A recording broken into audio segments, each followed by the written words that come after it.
Check, check, check, check. Fifth time's a charm. I think I'll just stick with it like this. Go as it is. I set up a slideshow, so that should be fine. I'm just gonna click through these as they come along. So welcome to my channel. My name is Nicholas. This is Hen Tetracantagrammaton Bounce. That's the channel name.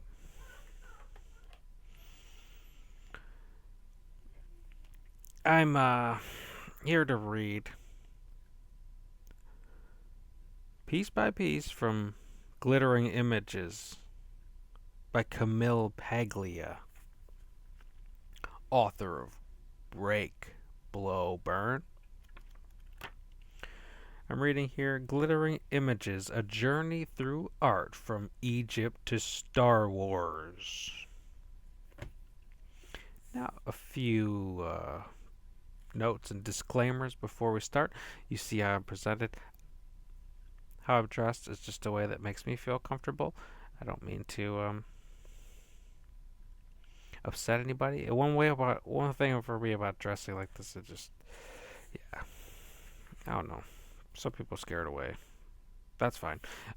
Regardless, before I start, I will just open up with the not disclaimer. I'm thinking the wrong word, but of course, what this is, I'm trying to say that my content is licensed under Creative Commons license, share alike. Beyond that,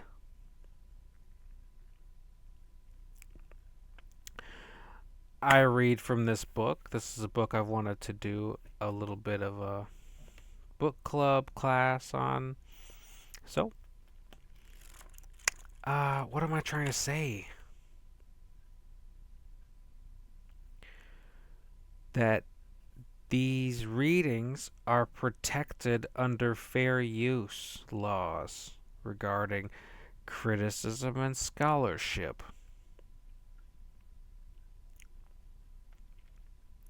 Fair use laws. It means I can read these publicly. Can I? No, I should just clarify that. But no, I think I'm protected under fair use to go ahead and read.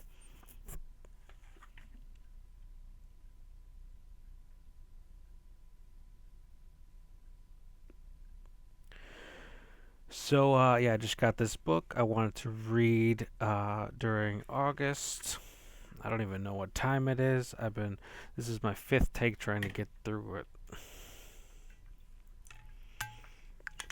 But I'm finally set up, so I'm quite excited. I have a few images. The introduction is quite long.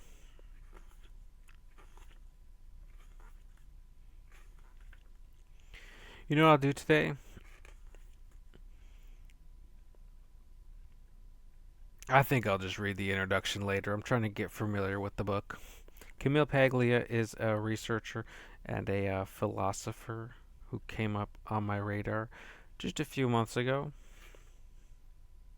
regarding things regarding gender. So what my series is, in some ways, I'll just throw a shout out here. I was inspired to do a little book club from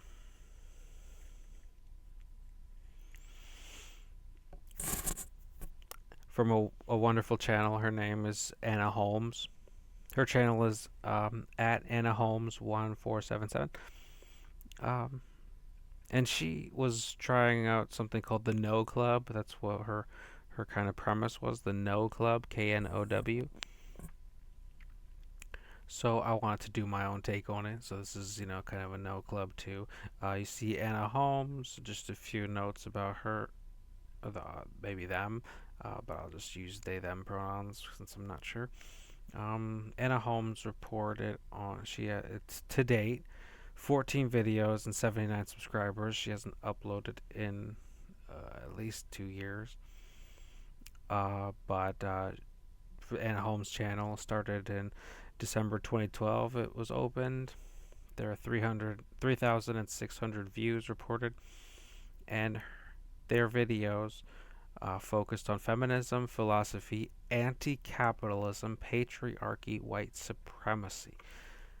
That was the No Club, and so I'm doing my own spin on it. Glad to have you join me. This is going to be a long video. I want to read through the first 4 chapters. They are relatively short chapters. Looks like the first chapter is the shortest out of the first 4. And if I just stick into it here, I'll get us up to page 25. So I want to read this. I might as well read it publicly. I have uploaded the images from the chapters, and I'll just go through them as they arise. So we might as well start reading Glittering Images, Journey through Art from Egypt to Star Wars. I've been fascinated. People don't know this for me, but yeah, for at least a year I studied journalism and media studies. I was quite interested in pursuing media studies academically. Things just didn't work out that way, but it hasn't stopped my interest in media literacy. So I think going through art from Camille Paglia's lens, I feel like can open things up for me to media literacy, because it seems like we're going through this journey through art from Egypt. So yeah, I've got the images loaded up, and I will just kind of start.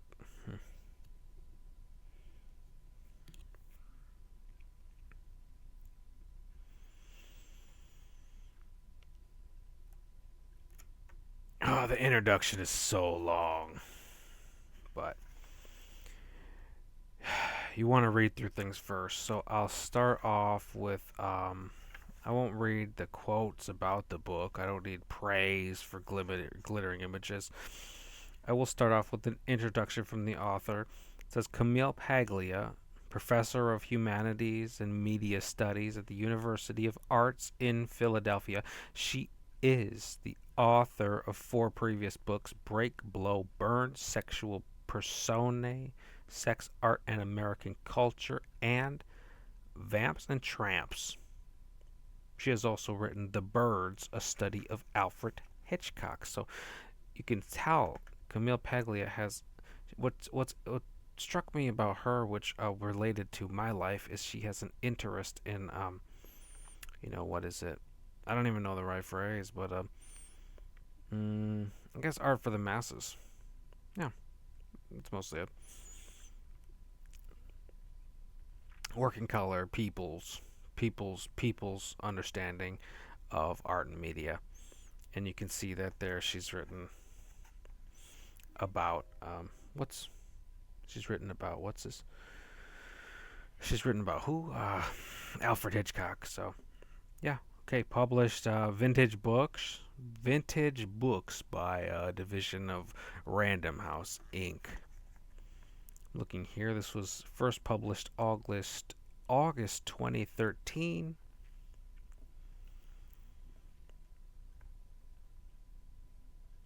VintageBooks.com. Random House, a division in New York and in Canada, Toronto. Published in the United States. I guess that's enough for that. So there is, let's see, this book has 19 chapters.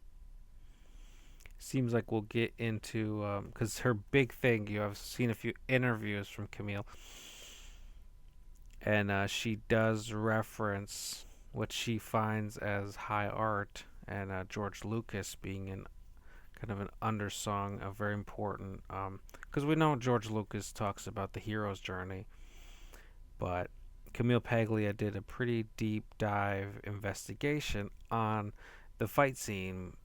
So she talks about this in at least one or not several of her interviews. There's the fight scene between Obi-Wan and Anakin in the Revenge of the Sith, and that's what the final chapter seems to be about.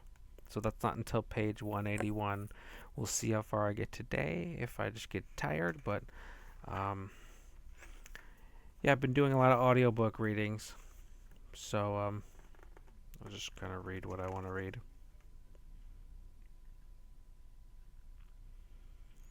Yeah, we'll note on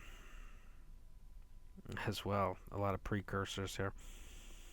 Is I will pronounce people's names the best I can, especially people's names I'm not familiar with. It becomes more difficult. So it looks like there is it starts on Roman numeral 7 and ends on Roman numeral 18, which means there's 11 pages of introduction, and without further ado, I'll begin. Again, my name is Nicholas. Thanks for joining me on Hentetragrammaton Bounce, my channel. Let's begin. Modern life is a sea of images. Our eyes are flooded by bright pictures and clusters of text,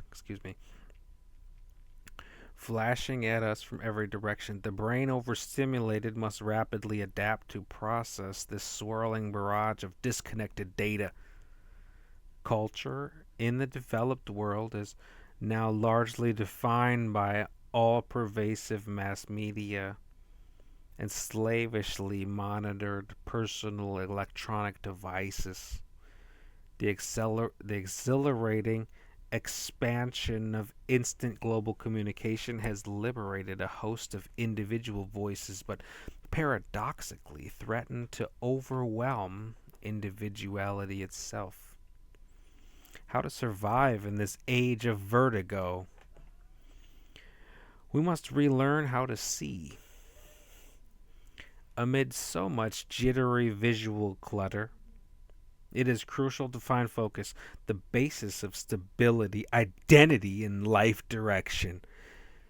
Children, above all, deserve rescue from the torrential stream of flickering images which addict them to seductive distractions and make social reality with its duties and ethical concerns seem dull and futile. The only way to teach focus is to present the eye with opportunities for steady perception best supplied by the contemplation of art. Looking at art requires stillness, receptivity, which align. Pardon.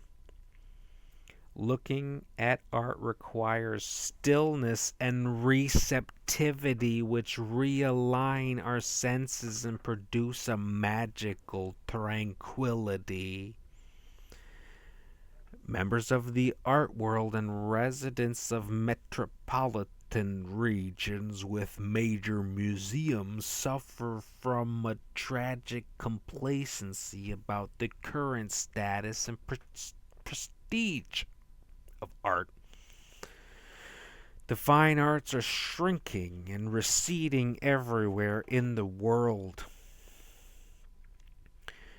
Video games, digitally animated movies, and television sports have far more energy and variety, as well as manifest impact on younger generations.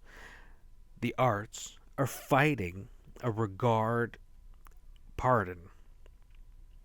The arts are fighting a rearguard action. Their very survival at stake. Museums have embraced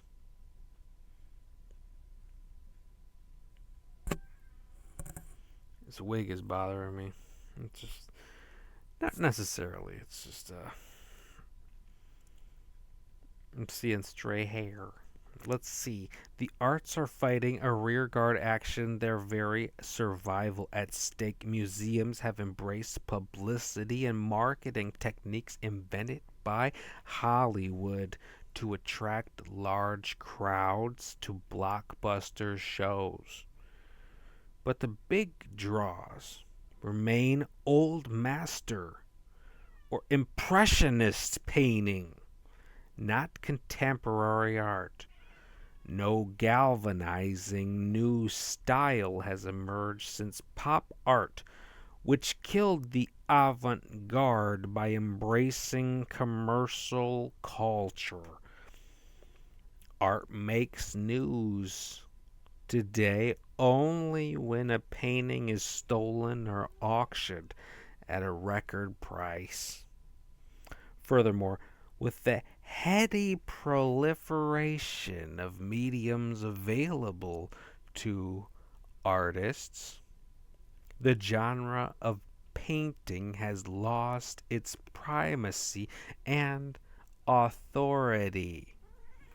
Yet, for 500 years after the dawn of the Renaissance, the most complex and personally expressive works of art ever produced in the world were executed in paint, from tempera and oil to acrylics.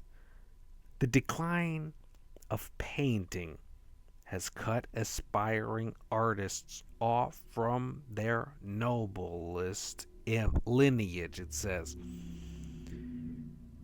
In most leading countries, art is regarded as central to national history and identity and is rooted, excuse me, and is routinely funded by ministries of culture. Art is omnipresent in Europe, which is littered with 3 millennia of monuments and ruins.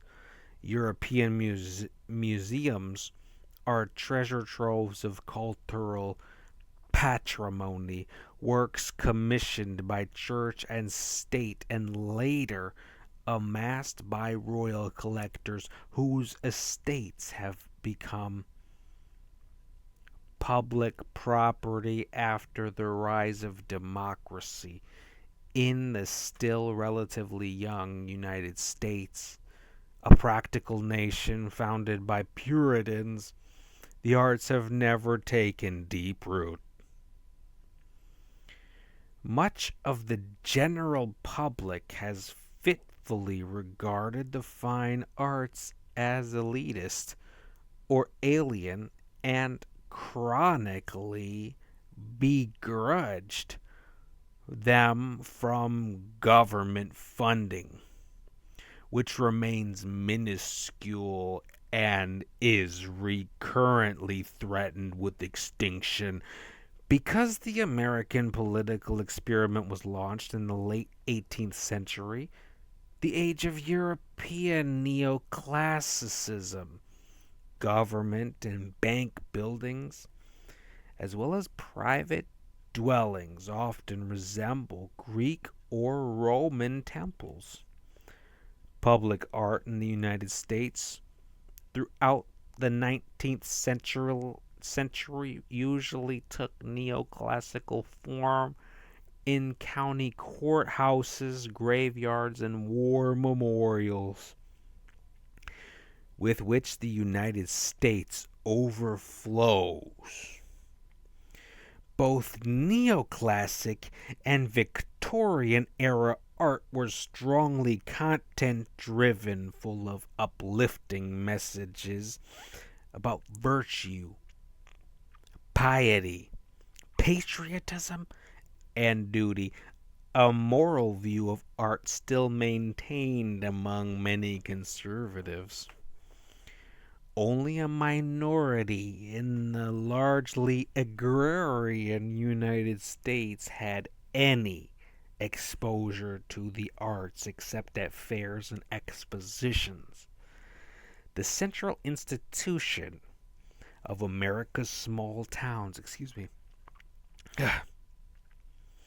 the central institution of America's small towns was the church, plain and unadorned in the Protestant style.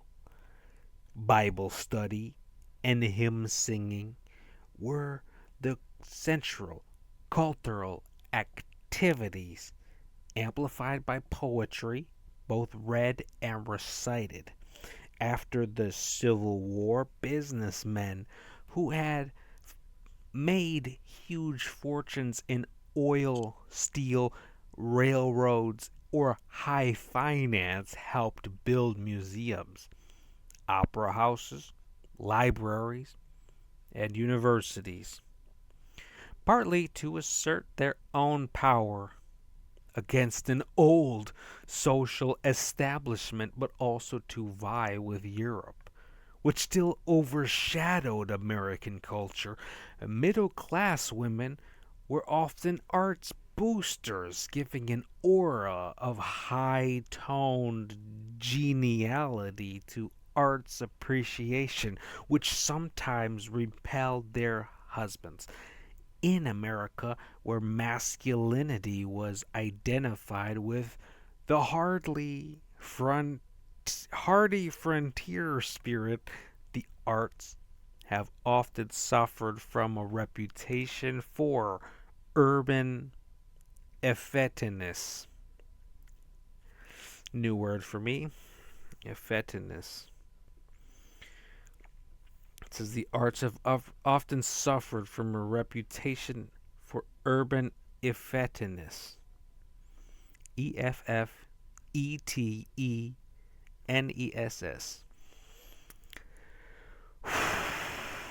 Take a quick pause.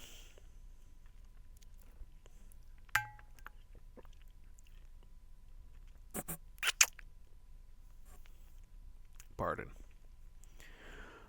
While the crafts always flourished in America, from pewter and silver to furniture and glass, painting remained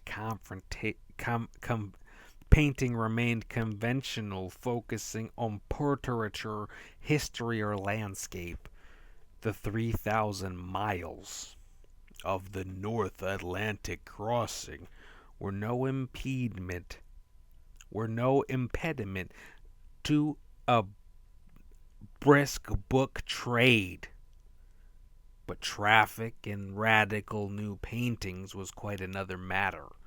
It says the United States was isolated from the turmoil and scandal accompanying rapid changes in artistic style that began in 1819 with the lurid romanticism of Garrick Colt's Raft of the Medusa, and continued to the early 20th century with the brash colors and spatial distortions of Fauvism and Cubism.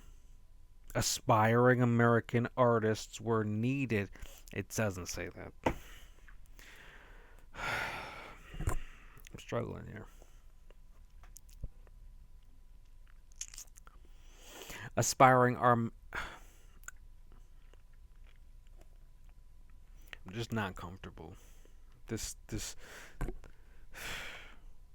headset has this big heavy cord on it with the it just needs to sit there and not move, I guess. I can clip it.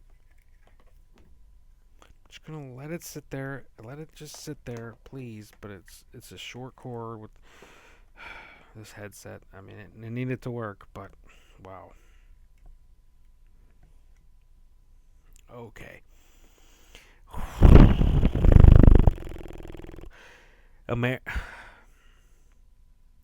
Aspiring American artists needed independent wealth or outside support to travel to Europe to see the latest trends. Hence, the general public was woefully unprepared for the shock of the International Exhibition of Modern Art held in 1913 in the National Guard Armory in New York, where over 1,000 works by 300 avant-garde artists triggered a storm of incredulity and ridicule from the press. With the founding of New York's Museum of Modern Art in 1929, avant-garde art gained a major bench. Ugh. I apologize. With the founding of New York's Museum of Modern Art in 1929, avant-garde art gained a major beachhead in the United States.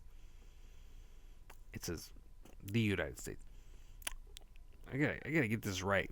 Beachhead kind of takes me off guard here. With the founding of New York's Museum of Modern Art in 1929, avant-garde art gained a major, here it is, beachhead in the United States, helped along by an influx of refugee artists such as Mondrian and George Grosz, who were fleeing the advance of Nazism. Steadily, the tenets of modernist art became basic cultural assumptions for Americans oriented toward the humanities. But the general public has never completely accepted abstract art, especially in heartland towns, lacking the oversized abstract steel sculptures common in plazas of so many large cities, including Chicago.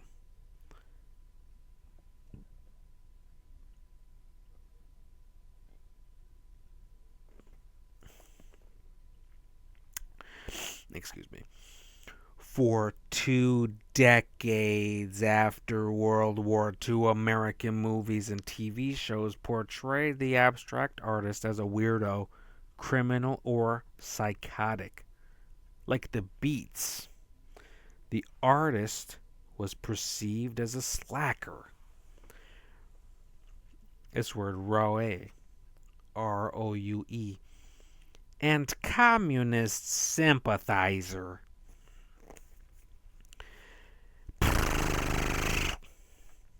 Just keep the book open. Let's go. A suspicion that the art world is anti-American lingers today, exacerbated by a series of bitter controversies over sacrilegious art in the late 1980s and 1990s that nearly led to termination of the National Endowment for the Arts by the U.S. Congress.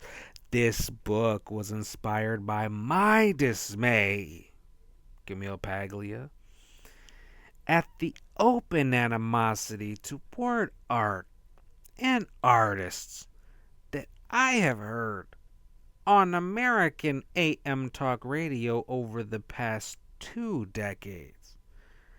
As a lifelong radio fan, I listen with great enjoyment around the clock to political and sports shows whose call in format provides a lively forum for scathingly direct working class and lower middle class voices heard nowhere else in American culture.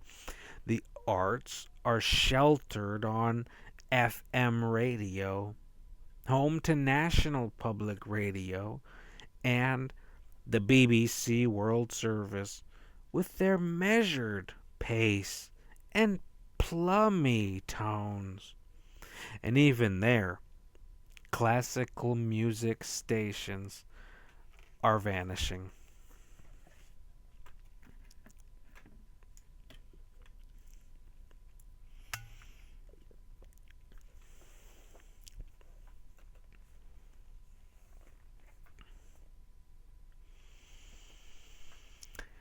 on populist AM radio, particularly on conservative shows, the ruling view among both hosts and callers is that the art world is a sterile, dead zone of elitist snobs, and that artists are pretentious parasites and conmen. It is alarmingly obvious that American public schools have done a poor job of educating students about art. From preschool on, art is treated as therapeutic praxis, do it yourself projects with construction paper and finger paints to unleash children's hidden creativity. But what is far more needed is a historical framework of objective knowledge about art. The odd class field trip to a museum, even if one is within reach, is inadequate. Art history courses should be built into the curriculum at the primary, middle, and high school levels. A basic introduction to great art and its styles and symbols.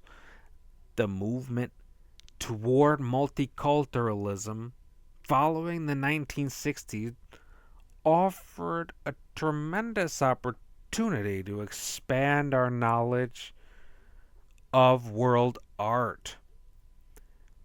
But multicultural approaches have too often sacrificed scholarship and chronology for sentimental cheerleading and rote grievances.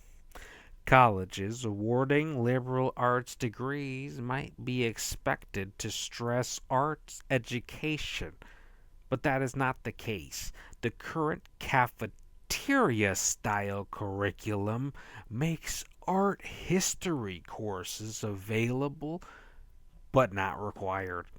With rare exception, colleges have abandoned any notion of a core body of learning. Humanities departments offer a hodgepodge of courses tailored to professors' research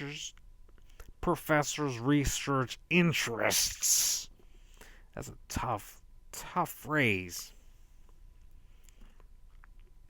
There has been a gradual phasing out in the United States of the art history survey course, which moved magisterially over 2 semesters from cave art to modernism. Despite their popularity with students who remember them as crowning college experiences, survey courses are increasingly regarded as too cumbersome, superficial, or Eurocentric, and there is no institutional will to extend them to world art. Uh-huh. Junior faculty teethed on post-structuralism with its mechanical suspicion of culture, regard themselves as specialists rather than generalists, and have not been trained to think over such vast trajectories. The end result is that many humanities majors graduate with little sense of chronology or the gorgeous procession of styles that constitutes Western art. The most important question about art is what lasts and why.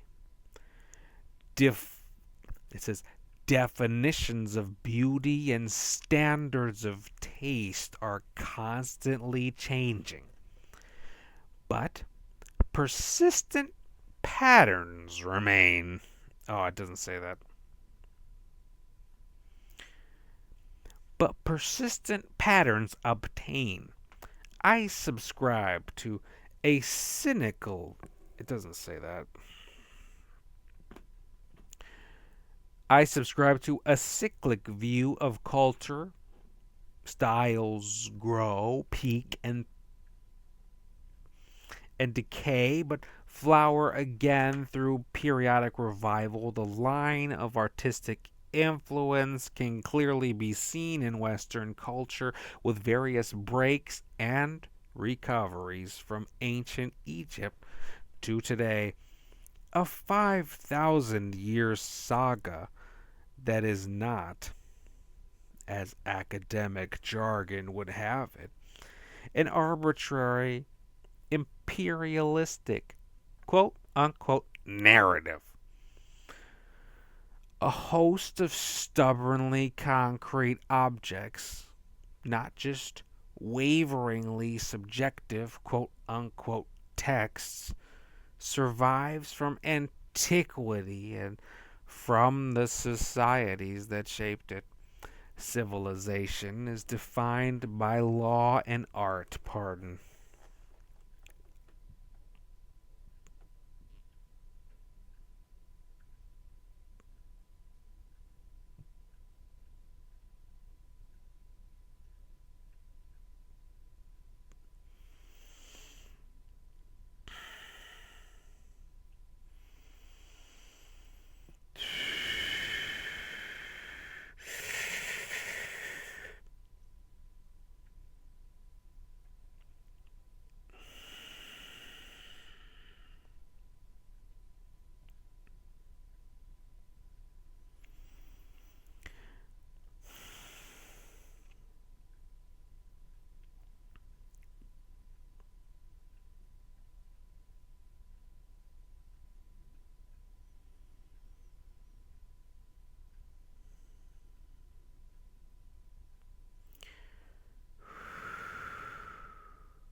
Laws govern our external behavior while art expresses our soul.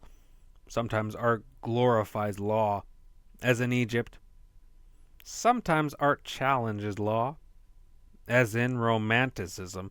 The problem with the Marxist approaches that now permeate academe via post structuralism and the Frankfurt School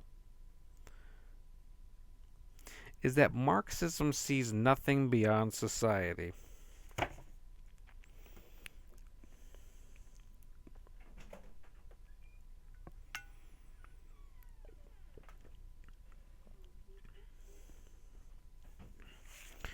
I will note this is a heavy book.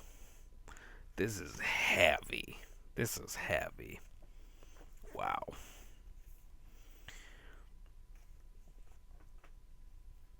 Like, physically.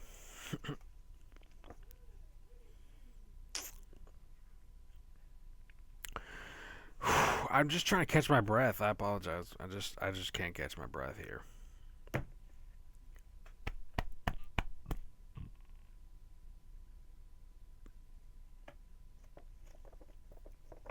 Just just get it in my claw grip.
I want to continue here, but I just gotta kind of hold on.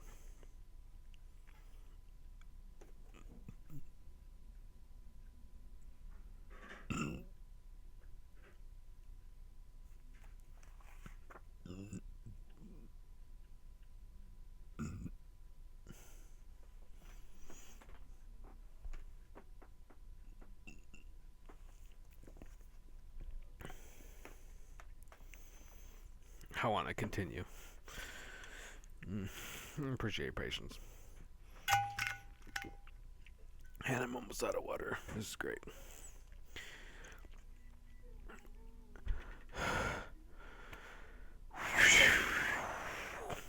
Well, I'm quite appreciating her point of view here. I'm gonna go on.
Mm,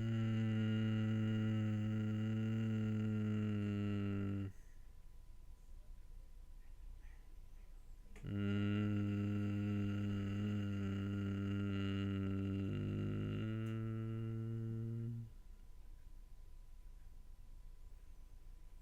mm,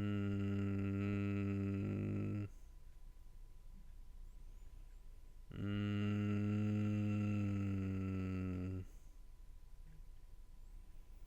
mm. Dude.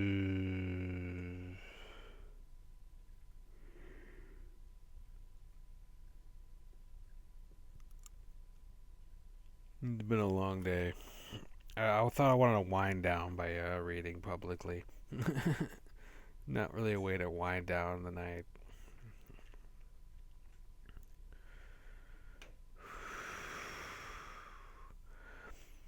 Okay. Okay.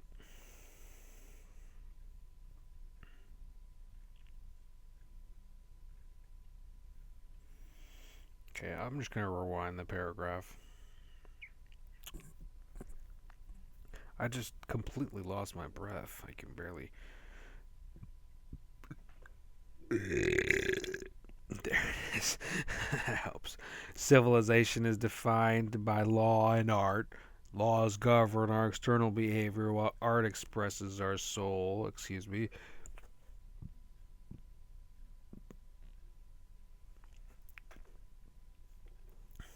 Sometimes art glorifies law, as in Egypt. Sometimes art challenges law, as in Romanticism. The problem with the Marxist approach that now permeate academe via post-structuralism and the Frankfurt School is that Marxism sees nothing beyond society. Marxism lacks a metaphysics, that is, an investigation of man's relationship to the universe, including nature.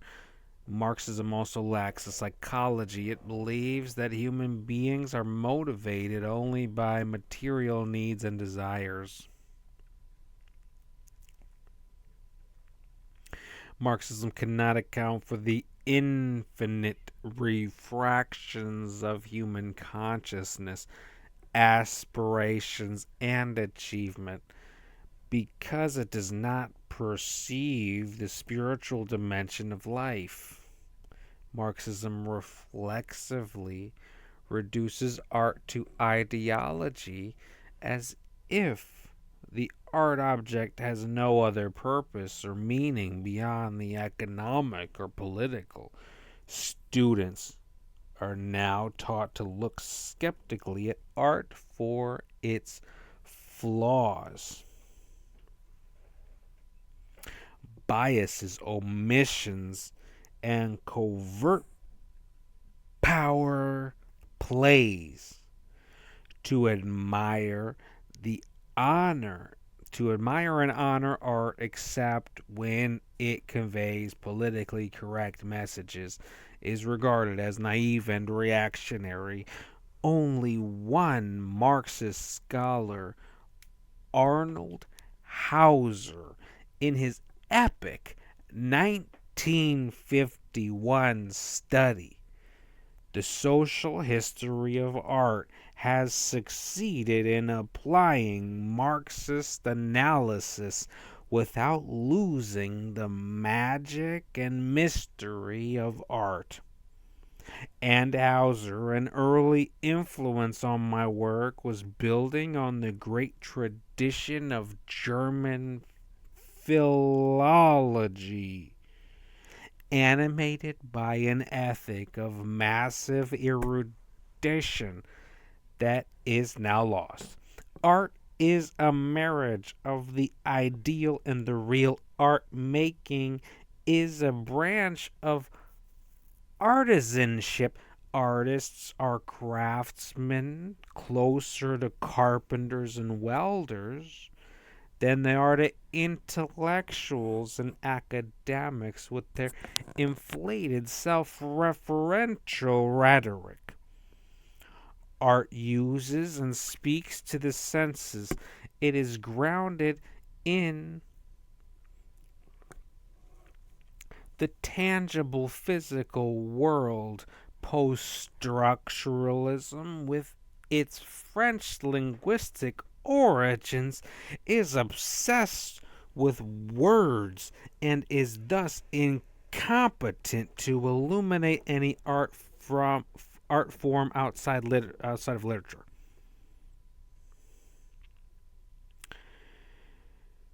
Commentary on art must approach and describe it in its own terms. A delicate balance must be struck between the visible and the invisible worlds. Those who subordinate art to a contemporary political agenda are as guilty of rigid literalism and propaganda as any Victorian preacher or Stalinist bureaucrat. One reason for the marginalization of the fine arts today is that artists are too often addressing other artists and the in group of hip cognoscenti. That's a great word. Cognoscenti. Okay, they have lost touch with the general public whose taste and values they caricature and scorn.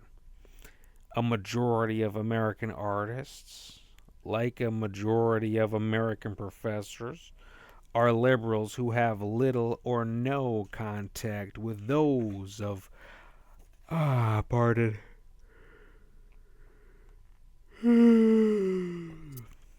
Little or no contact with those of opposite views.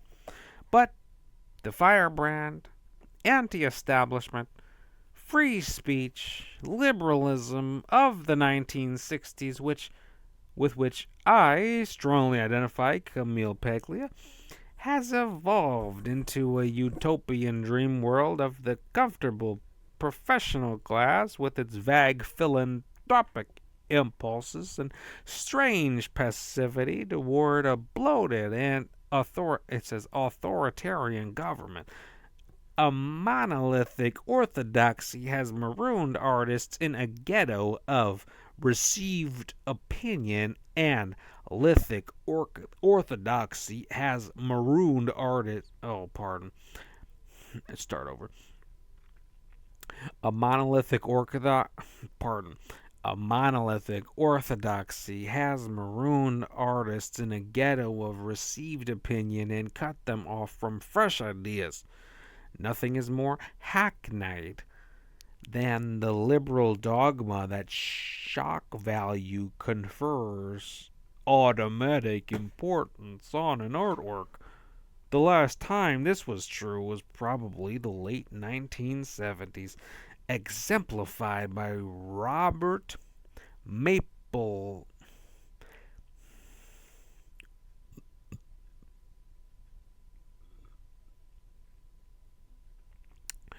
The last time this was true was probably the late 1970s, exemplified by Robert Mapplethorpe's homoerotic, sadomasochistic photographs, which I admire and have defended.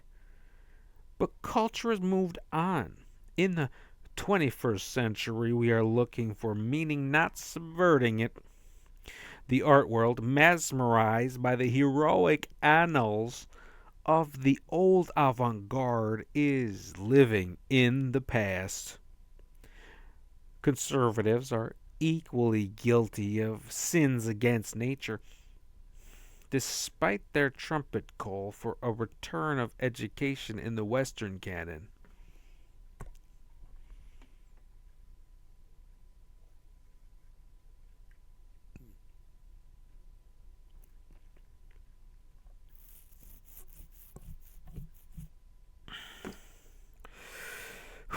despite their trumpet call for a return of education to the Western canon, they have behaved like provincial Philistines when it comes to the visual arts. While there are several sophisticated art critics among urban conservatives, the momentum of the American conservative movement has been principally powered from outside the Northeast. Get a little distracted. In agrarian regions where evangelical Christianity thrives, Protestantism has a history of iconoclasm. During the Northern European Reformation, the church statues and stained glass windows were systematically destroyed as idolatrous. Compared with art-laden Roman Catholicism, mainstream American Protestantism is visually impoverished. Its images of Jesus as the Good Shepherd are often artistically so weak that they approach kitsch. Most conservatives operate in a climate that is either indifferent or hostile to art. The leading conservative writers and commentators seem blind to the intricate interconnection of art and politics in ancient Greece, which invented democracy. The nude, based on scientific study of anatomy, was the great symbol of Western individualism, bequeathed to us by the Greeks. But Christian conservatives would never permit the erotic nudes of Western art to be shown in public schools. American Puritanism lingers in conservative suspicions about the sorcery of beauty. On the other hand, a tremendous amount of major Western art has been intensely religious, and liberals who have hounded Christmas creches out of public squares would similarly object to the doctrinal instruction necessary to present Christian iconography in the public classroom. Thus, arts education is stymied in the United States, a victim of political crossfire. Although I am an atheist, Camille Paglia. I respect all religions and take them seriously as vast symbol systems. Gonna hold this heavy book containing deep truth about human existence. While evil has sometimes been done in its name, religion has been an enormously civilizing force in world history. Sneering at religion is juvenile, symptomatic of a stunted imagination, yet that cynical posture has become de rigueur in the art world simply. Another reason for the shallow derivativeness of so much contemporary art, which has no big ideas left. Given their ignorance and neglect of art, the series of public crises whipped up by right wing politicians over offensive art in the late 1980s and 1990s was shot through with hypocrisy. But the instigators, including fundamentalist ministers, were absolutely correct that no genuinely avant garde artist should be asking the government for support. There is no constitutional right to a government grant or to exhibition space in publicly funded institutions.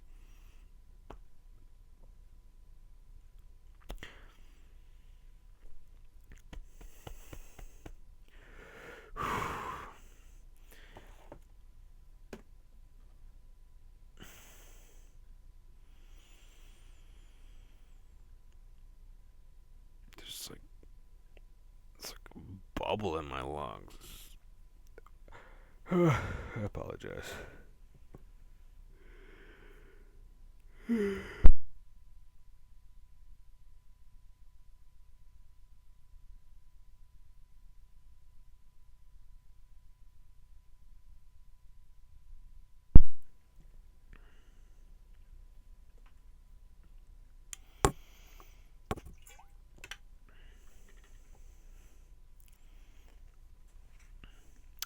One famous artist, I'm gonna hold this heavy freaking book. One famous artist that I am aware of, the beat poet Lawrence Ferlinghetti, had the pers- per- perspicacity and courage to exhort the arts community to renounce its infantilizing dependence on the government dole. Amid the controversies over sacrilege, the art world made a terrible strategic error in elevating partisan loyalties over the welfare of American art, in automatically rushing to the defense of third-rate works like Andres Serrano's Piss Christ, 1987, and Opheles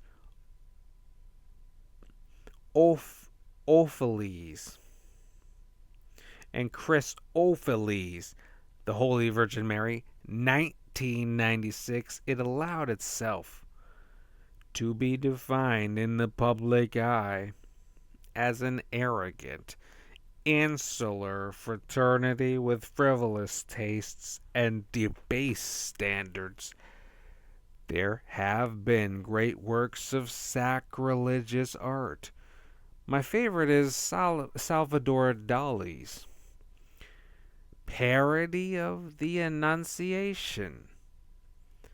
Young virgin auto-sodomized by the horns of her own chastity in 1954, where a bored Mary, clad only in seamed nylons and loafers, Jean leans over a balcony while casually exposing her bare buttocks to a descending flock of fat, phallic tubers. surreally suggesting angels' horns, holy doves, jostling sperm, and missile nose cones. The mediocre Serrano and Ophilie works did not deserve their fame. Piss Christ, whose conceptual muddle was worsened by Serrano's shaky self-defense, was a large format photograph of a plastic crucifix mistily submerged in a glass beaker of the artist's urine. The multimedia Ophilie work, mounted by the Brooklyn Museum of Art in its 1999 show Sensation, a Charles Saatchi enterprise imported from London, was equally confused. The British Nigerian Ophilie surrounded a cartoonish African Madonna with a collage of glued on butterflies consisting of cutouts of female buttocks and genitalia from pornographic magazines, one breast as well as the two stumpy pedestals was sculpted of real elephant dung from the London Zoo, whatever context might have been. Help helpfully supplied by curatorial support such as references to African fertility cults was completely missing. There was a predictable explosion over the Ophilie Madonna from the tabloid press and from spokesmen for New York's immense population of ethnic Catholics.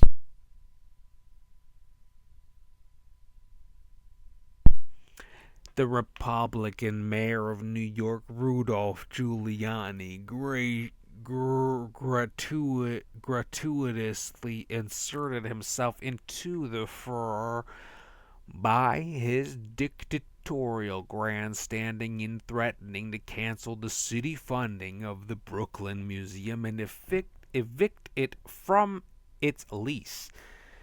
The arts community, exhilarated at this new opportunity to wave the tattered avant-garde banner, leaped into groupthink mode. As with the prior flap over Mapplethorpe's photographs, there were demagogic attempts by supporters to blame the protests on racism, which had nothing to do with either controversy. By any acknowledgement of the pornographic cutouts was dishonestly suppressed in descriptions of the Ophilie work by the major liberal media. This is liberal major media. Though commercially successful for the Brooklyn Museum, Sensation was a public relations disaster for the reputation of art and artists in the United States. After several changes of leadership at the National Endowment for the Arts, the wounds had been slowly healing from the art battles of a decade earlier, and there was reason for cautious optimism about increases in federal arts funding. Sensation stopped that process cold. Conservative talk radio, now a nationally syndicated force, unsparingly informed its vast audience of the latest outrage.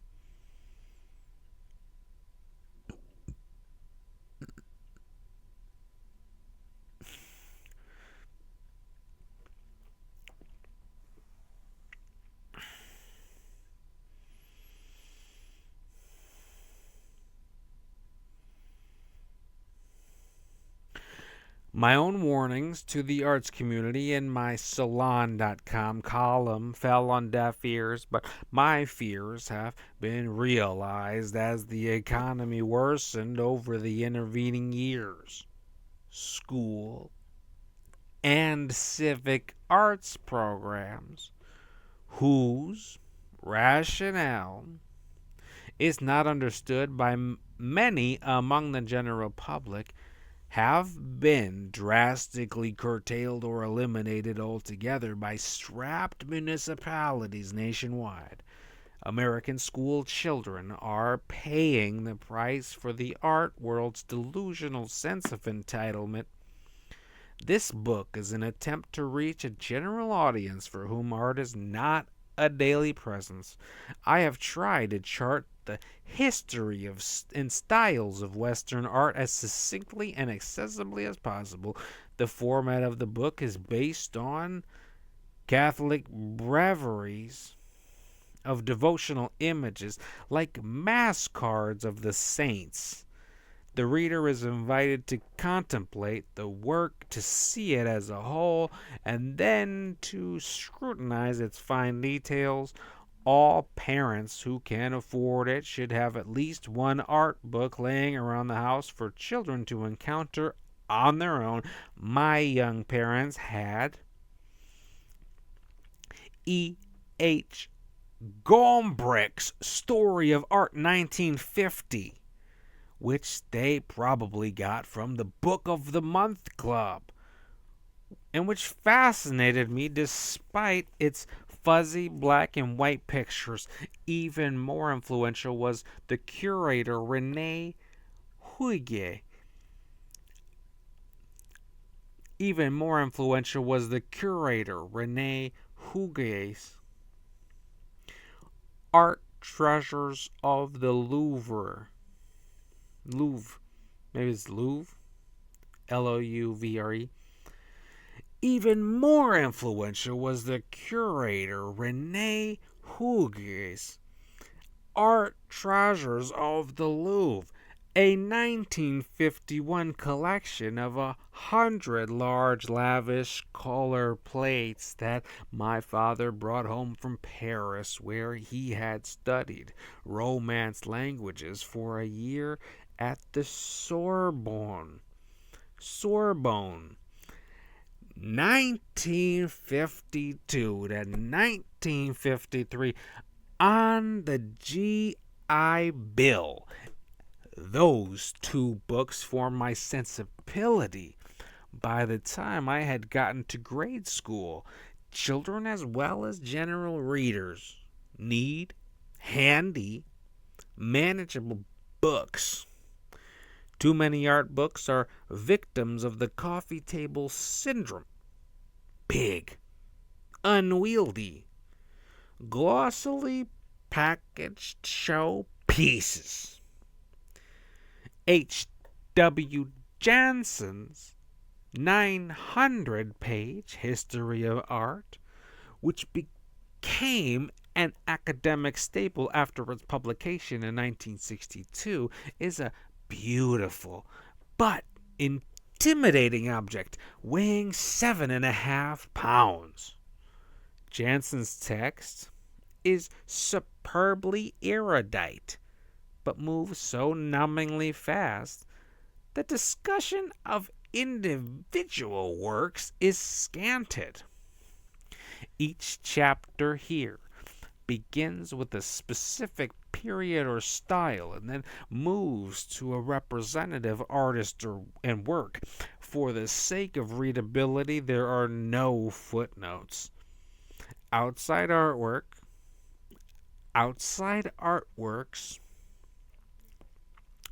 occasionally referred to, such as Henry Rayburn's wonderful portrait of Eleanor Urquhart, may be easily found on the web.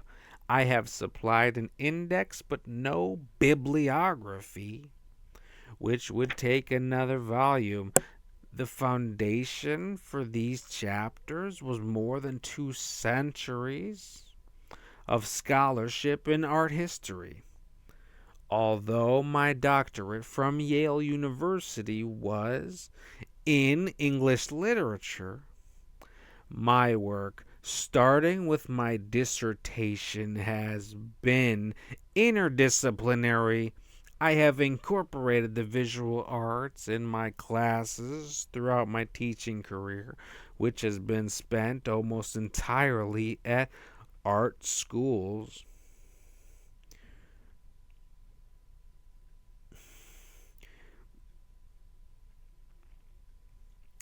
In the 1970s at Bennington College, my first job out of graduate school, and since 1984 at the University of the Arts in Philadelphia.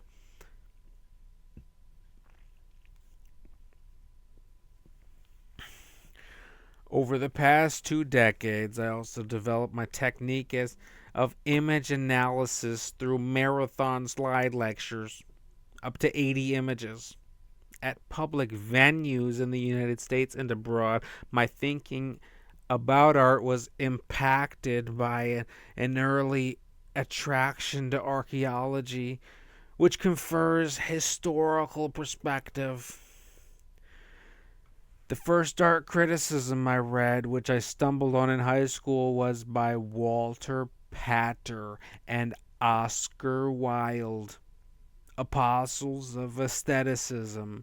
They and their mentors, Théophile Gautier and Charles Baudelaire, remain my lodestars in approaching art in a reverential and ecstatic way. Among art historians, my main influences have been two other products of German philology, Heinrich Wolflin, with his critique of evolving phases of style, and Erwin Panofsky, whose theory of iconology requires layered attentiveness. To idea form and social context. I'm getting the words, I'm getting every word. Lucidly written books by Rhys Carpenter, Sir Kenneth Clark, and Wiley Cypher broadened my understanding of art. In my New York childhood, my immigrant family hold this heavy book with their meticulous virtuosity in the crafts of sewing, tailoring, barbering, carpentry, masonry, metalwork, basketry, and leatherworking also conveyed the age-old Italian philosophy of admiration of beauty and veneration for art and artists. The artworks in this book were chosen to avoid overlap with those in my first book, Sexual Personae, 1990, which highlighted Stone Age, Egyptian, and Greek sculpture, as well as Renaissance, Romantic, Pre-Raphaelite, and Symbolist painting. I call for insurrection against the fast-moving Marxist academic trend to drop quote-unquote Renaissance for the turgid term, quote, early modern, end quote, based on economics rather than art. Scholarship has been copious on famous works like the Laocoon, and the Book of Kells, and David's The Death of Marat. But little has been said about Bronzino's, Andrea Doria, Friedrichs, The Sea of Ice, Manet's, or maybe Manet, it says At the Cafe, or Tamara D. Lempicka's Dr. Bucard. Gross's harrowing drawing, Life Makes You Happy, seems virtually unknown, at least in the United States.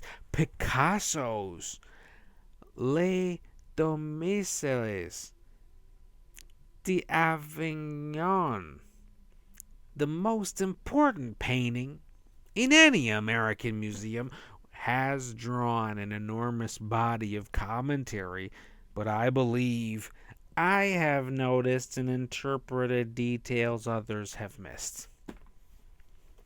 John Wesley Hardrick's vivacious portrait of Xenia Goodloe has been reproduced only once before in the catalog for a 1996 exhibition at the Indianapolis Museum of Art, a shared heritage, art by 4 African Americans. I first saw Eleanor Antin's postcards for 100 Boots reprinted in the Village Voice while I was in graduate school, and I never forgot them. Renee Cox's Chillin' with Liberty was published in the catalog for a 2001 exhibition at the Brooklyn Museum of Art, Committed to the Image, Contemporary Black Photographers. The thesis of my final chapter, that film director and digital pioneer George Lucas is the world's greatest living artist, emerged over the 5-year process of writing this book. Nothing I saw in the visual arts of the past 30 years was as daring, beautiful, and emotionally compelling as the spectacular Volcano Planet climax of Lucas's Revenge of the Sith, 2005. The creative energy of our era is flowing away from the fine arts and into new technology. Over the past century, industrial design, from streamlined automobiles and sleek home appliances to today's intricately customized personal gadgets, has supplied aesthetic satisfactions once mainly derived from painting and sculpture. In my experience, Camille Paglia, as a teacher, industrial design students have acute powers of social observation and futuristic intuition, as well as independent and speculative minds rarely found among today's overly ideological intellectuals. The industrial designer recognizes that commerce, for good or ill, has shaped modern culture, whose cardinal feature is not economic inequity, but egalitarian mass communication. Indeed, American genius has always excelled in frankly commercial forms like advertising, modern architecture, Hollywood movies, jazz, and rock music. But mass media are a bewitching wilderness in which it is easy to get lost. My post-war generation could play with pop because we had a solid primary school education geared toward the fundamentals of history and humanities. The young now deftly negotiate a dense whirl of relativism and synchronicity.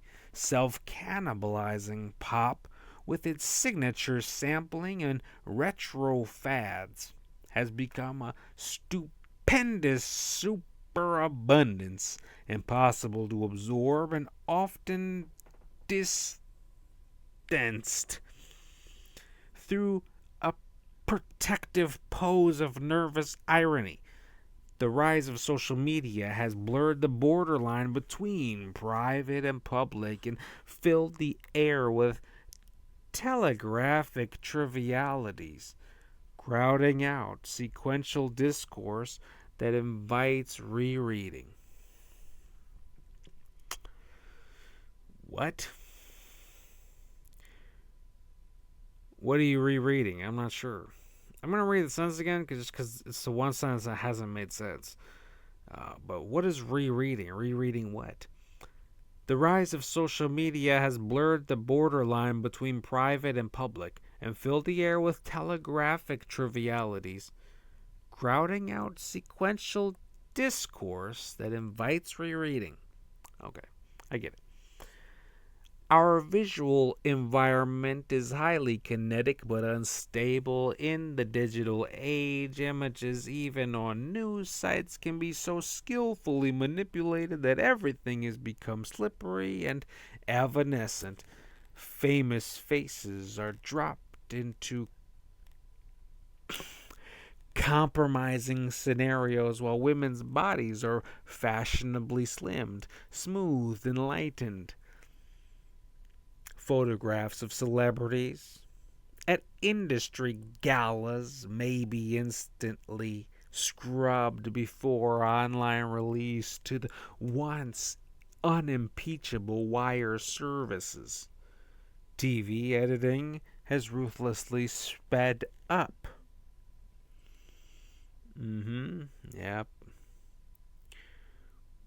The dazzling fast cuts invented by new wave director Jean-Luc Godard and popularized for music videos by Richard Lester's Beatles movies have become so a stilted cliche to gin up false excitement.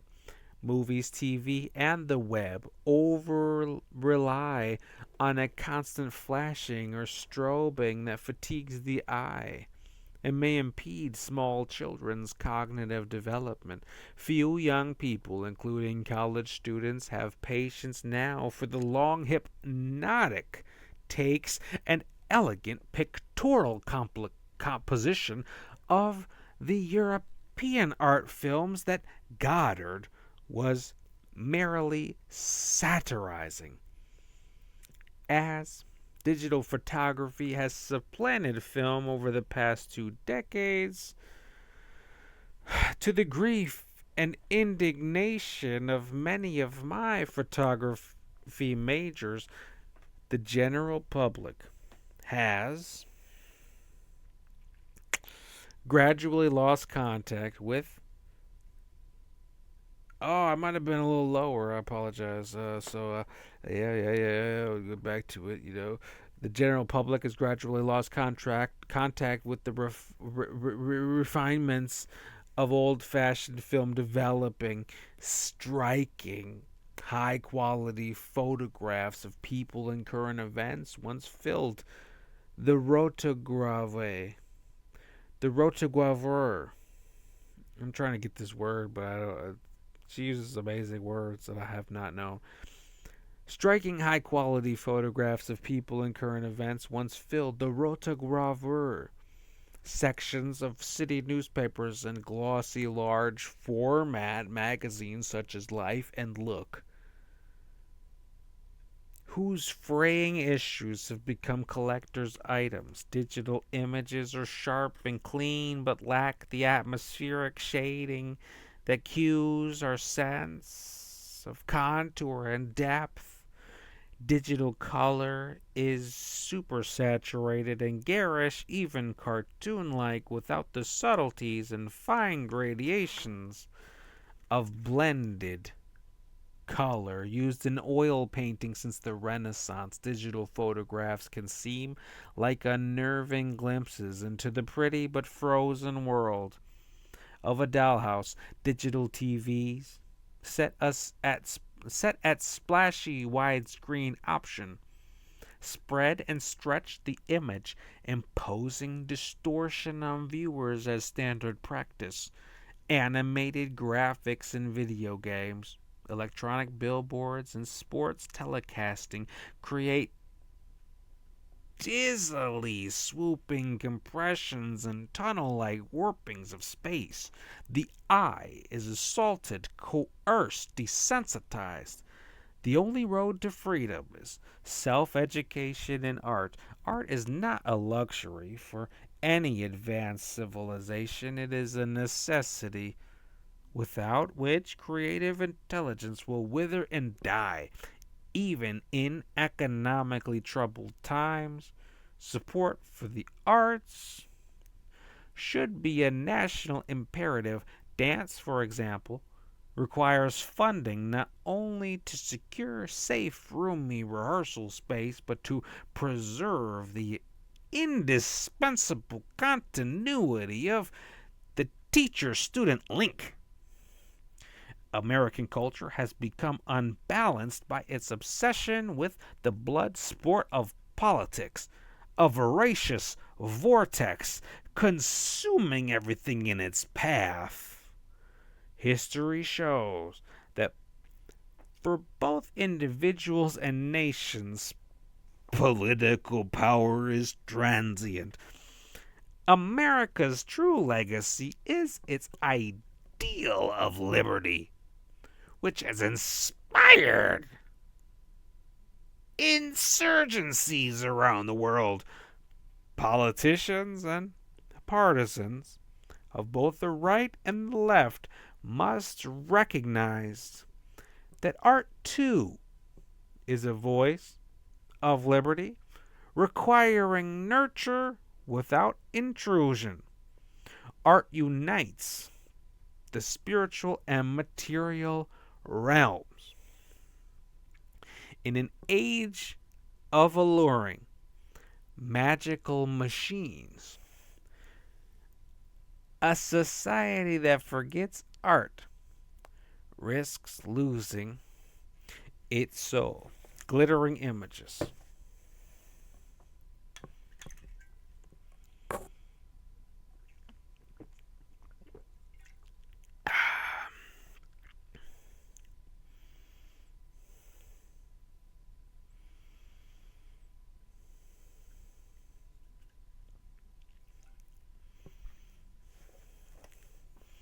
Chapter 1 Resurrection.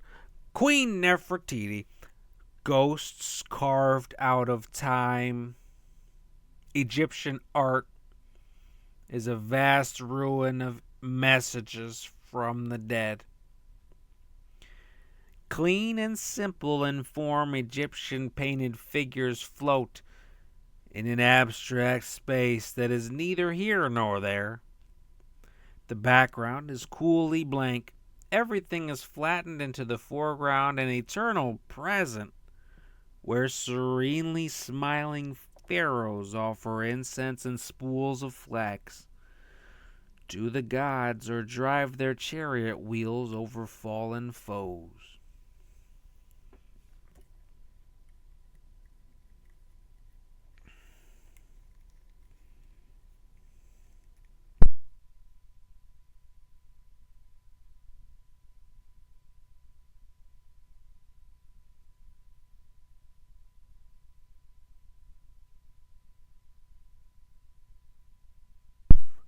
Hieroglyphics hang in mid-air clusters of sharp pictograms of rope, reed, bun, viper, owl, human leg, or mystic eye.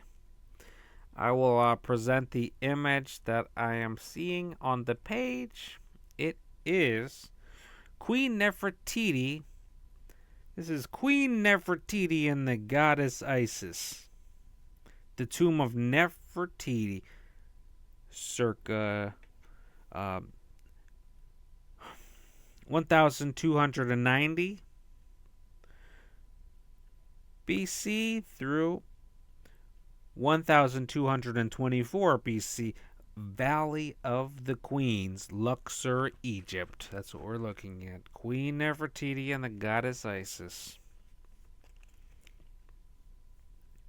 Resurrection was the master value of a civilization that dreamed of conquering the terrors of death. At the heart of Egyptian religion was a corpse, the mummy of the great god Osiris, swaddled in linen strips.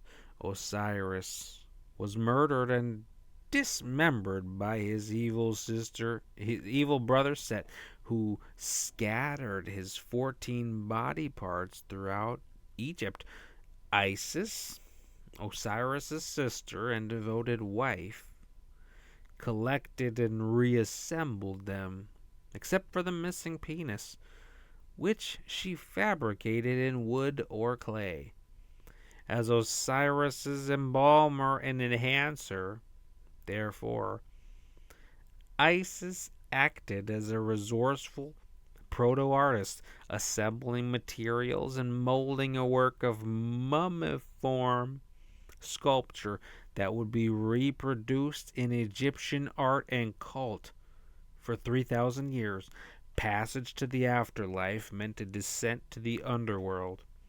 Souls hoping for rebirth invoked Osiris and literally became him, despite its preoccupation with death. Egyptian art is rarely claustrophobic.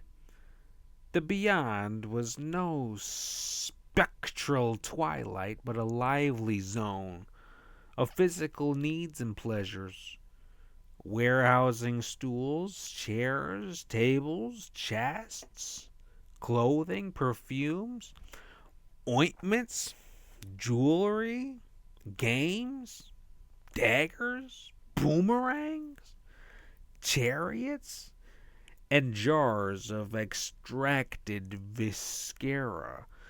The tomb was a distillation of real life.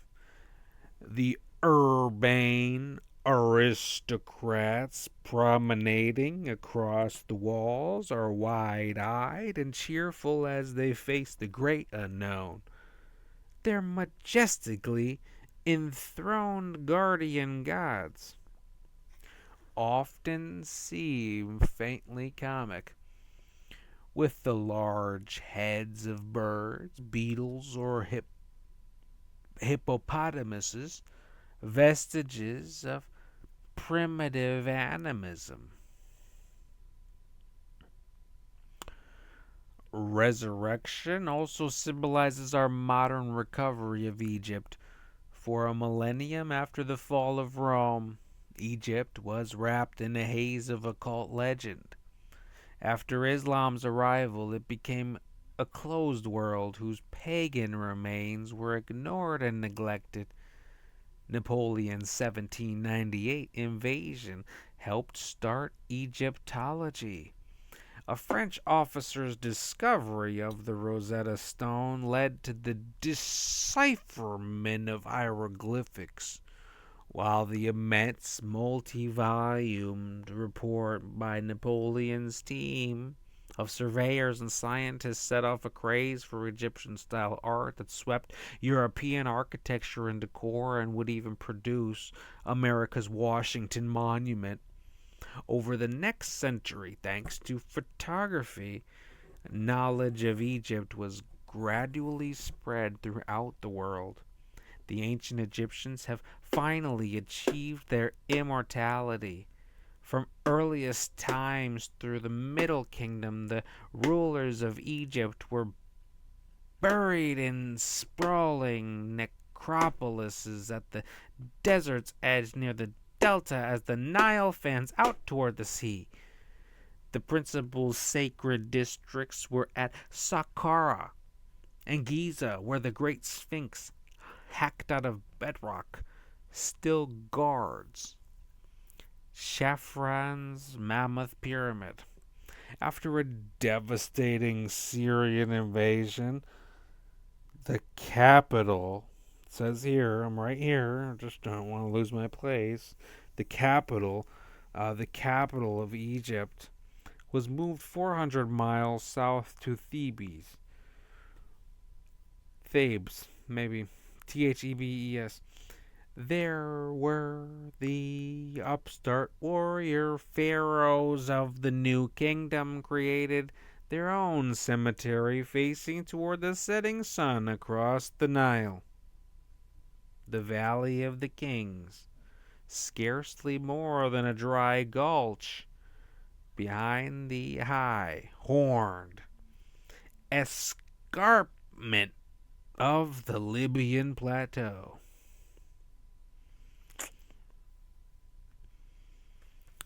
I will turn to the next slide, which is a picture of Valley of the Kings, Luxor, Egypt. That's what we have here. I just scanned these images.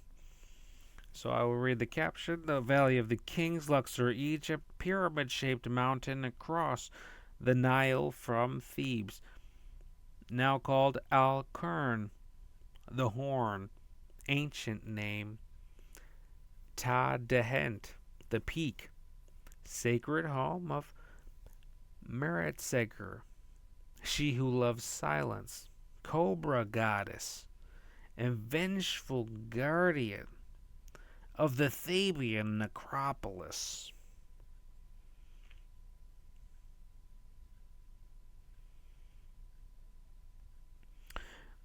Back to the text. Pyramids or telltale markers of any kind were prudently avoided. The coffins were buried deep in the rock and the entryways heaped with rubble.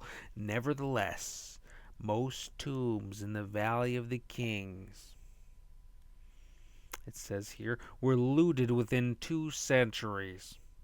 One that escaped detection belonged to a minor king, Tutankhamun, who died young when his tomb was found and opened in 1922. The staggering treasures, such as his gold mummy case, gave tantalizing hints of what the grave goods of a star pharaoh must have been.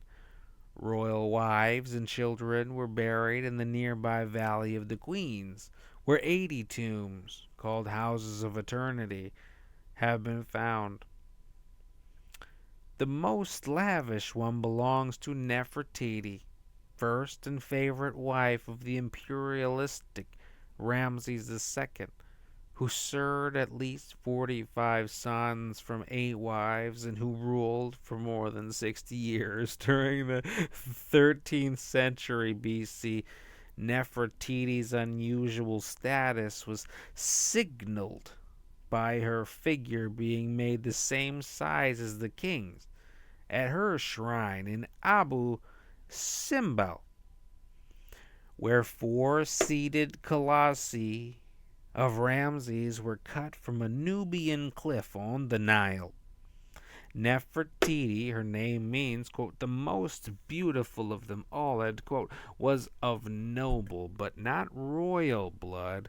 She may have been a cousin or even a younger sister of Nefertiti. Is that the right word? No, I'm getting this wrong. It's Nefertari. I might have said the wrong name a few times, but it's Nefertari. It says Nefertari may have been a cousin or a younger sister of Nefertiti, a charismatic queen of the rebel monotheist ruler Akhenaten. Nefertari bore Ramses' firstborn son, who died tragically young, perhaps inspiring the story in Exodus of God's curse upon Pharaoh.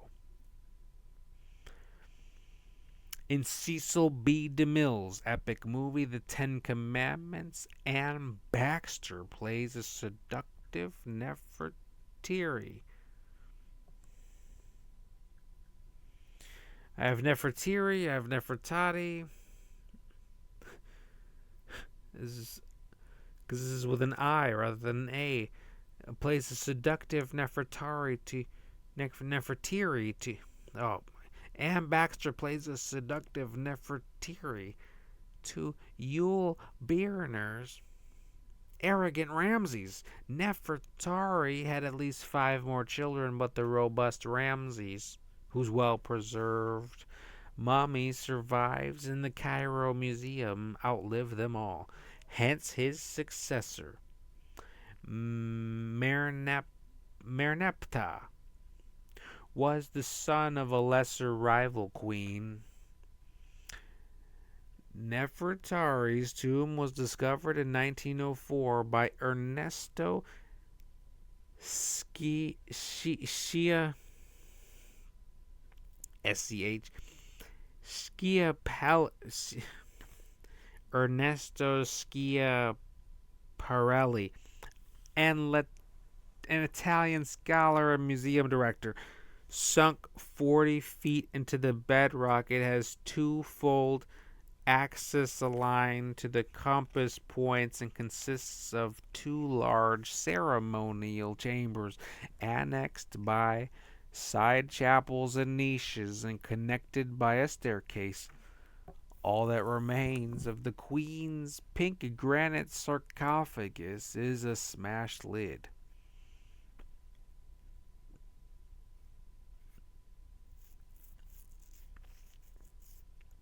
The tomb's ceilings were painted midnight blue and spangled with gold stars to represent the heavens, while the walls and square columns were adorned with religious scenes and symbols. The raw limestone surfaces were covered first with a rough plaster of Nile mud, which was sculpted in low relief. A thin layer of fine plaster was then applied, upon which the designs were painted in tempera, always mineral pigments mixed with an unknown binder, perhaps a gum from the acacia trees of Thebes. Okay, a sparkling egg glaze was used as a sealant. Nefertari's tomb would suffer damage from an earthquake and serious deterioration from rock salt crystals slowly deposited behind the plaster by seeping rainwater, thanks to a major rescue project by the Getty Conservation Institute in collaboration with the Egyptian Antiquities Organization, 1986 to 1992. The tomb has been repaired, stabilized, and reopened to the public. The conservators' meticulous cleaning and consolidation with no new paint whatever have revealed the mural's still brilliant color.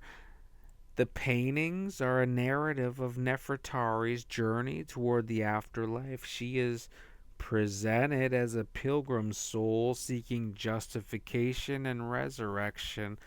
There are oddly few references in the tomb to her husband and none to her children or life story.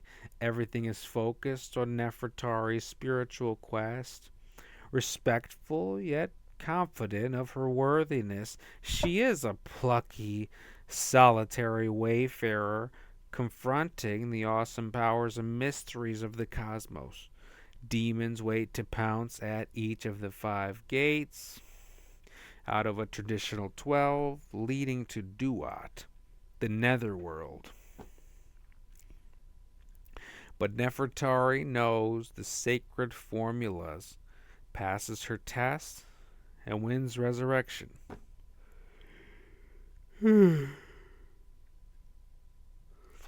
Proved by her being repeatedly called, quote, the Osiris, end quote.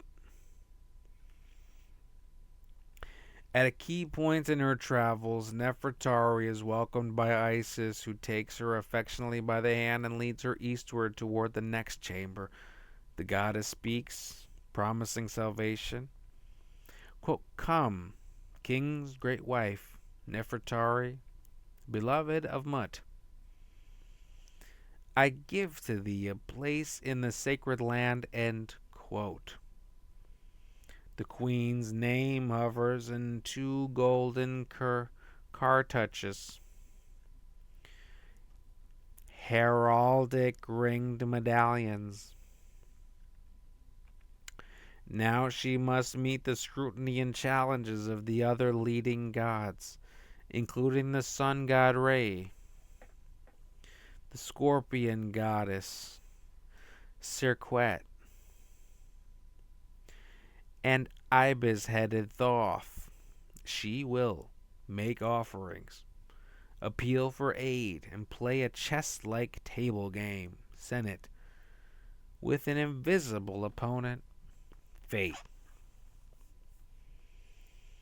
The figures of Isis and Nefertari illustrate the strict convictions of Egyptian art, which remained virtually unchanged except for Akhenaten's brief experiment in naturalism for 3 millennia. Postures are formal and frozen, and contours firmly outlined. In Egyptian painting or relief sculpture, the head, nose, hips, and feet are shown in profile, with the eye, shoulders, and chest are seen from the front, an arresting but anatomically impossible hybrid. While wings or fabrics may be finely patterned, draftsmanship is usually broad and cartoon-like. The palette is limited. Pigment was applied in even swatches of 5 primary colors without shading. Egyptian paintings were made like jewelry in glittering juxtaposed parts. Everywhere in the tomb, Nefertari is presented as a paragon of grace and beauty, and epitomizing the lofty standards of the Egyptian elite. A woman of high rank was nearly always depicted as slim, alive, and small breasted, even if the mature reality was far from that. Nefertari wears a stylish ensemble of translucent linen, a crisply pleated cape shawl knotted over a tight, high waisted, ankle length dress, Calarsaris, smartly double wrapped with a dangling, textured belt.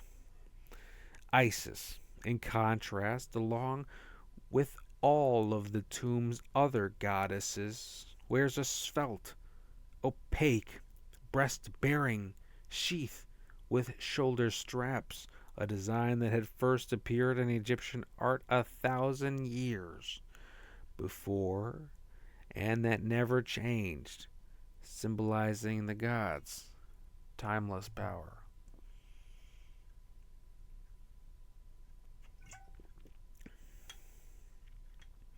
Over Nefertari's long black wig rests a magnificent golden vulture cap representing Mut, the hermaphroditic vulture goddess who was patron of Thebes.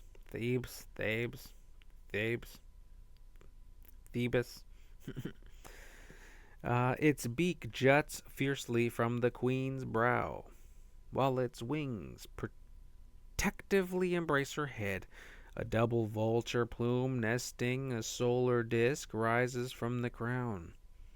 The queen's jewelry consists of banded bracelets, a flat, broad gold collar, wesek, and a rearing cobra, the royal uraeus of Lower Egypt, coiled through her earlobe.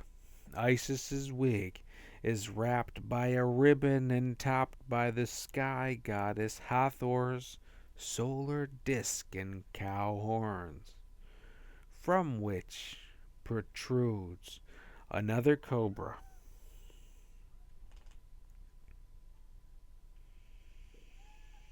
Isis's green staff is the was scepter or was. Isis's green staff is the was scepter of authority. Draped around her neck over the rainbow collar is a beaded necklace with 2 tubers, menat, Hathor's emblem of fertility. Its heavy gold counterpoise hangs behind Isis's right shoulder. The woman's eyes, like men's eyes too in Egypt, are rimmed and extended by kohl, Kohl, a sooty mascara that reflected and cooled the sunlight. The queen's skin is red, close to burnt umber, a striking departure from the yellow tones normally given to Egyptian women aristocrats. Her skin surprisingly matches that of the gods and not the goddess in her tomb. Skin color in Egyptian art was generally a signifier of class rather than race. Noble women neither worked in the hot sun like peasants nor exercised and waged war in the open like men.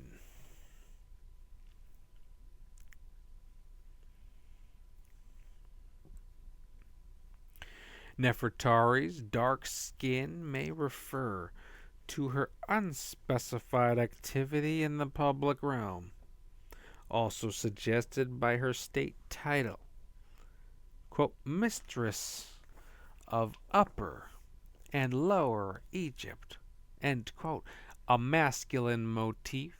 Her skin color would therefore parallel the pharaoh's kilt, head cloth, and ceremonial beard appropriated by the formidable queen Hatshepsut in the prior dynasty. It is also, at least theoretically, possible that Nefertari, as a daughter of the South, was using mahogany skin tones to claim and promote a Nubian ancestry. Egypt was a conservative society whose authoritarianism was bred by the harsh desert environment. Complex organization over huge distances was required for construction, irrigation, trade, and governance. Order, inextricable from truth and justice, Ma'at, was seen as both beautiful and necessary. Hence the suave sophistication projected by gods and royals in Egyptian art had a larger ideal meaning. Artists were merely anonymous craftsmen in Egypt, but they were faithful messengers of the cultural code, generating for era after era these elegant apparitions who still haunt us. Moving towards chapter 2.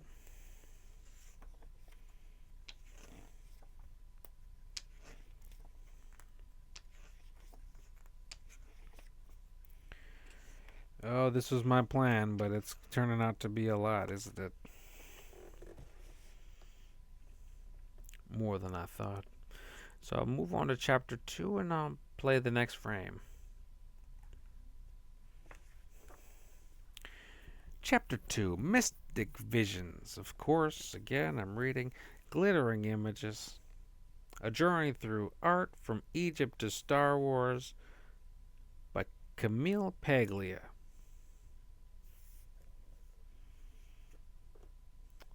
Mystic Vision, Idols of the Cyclades.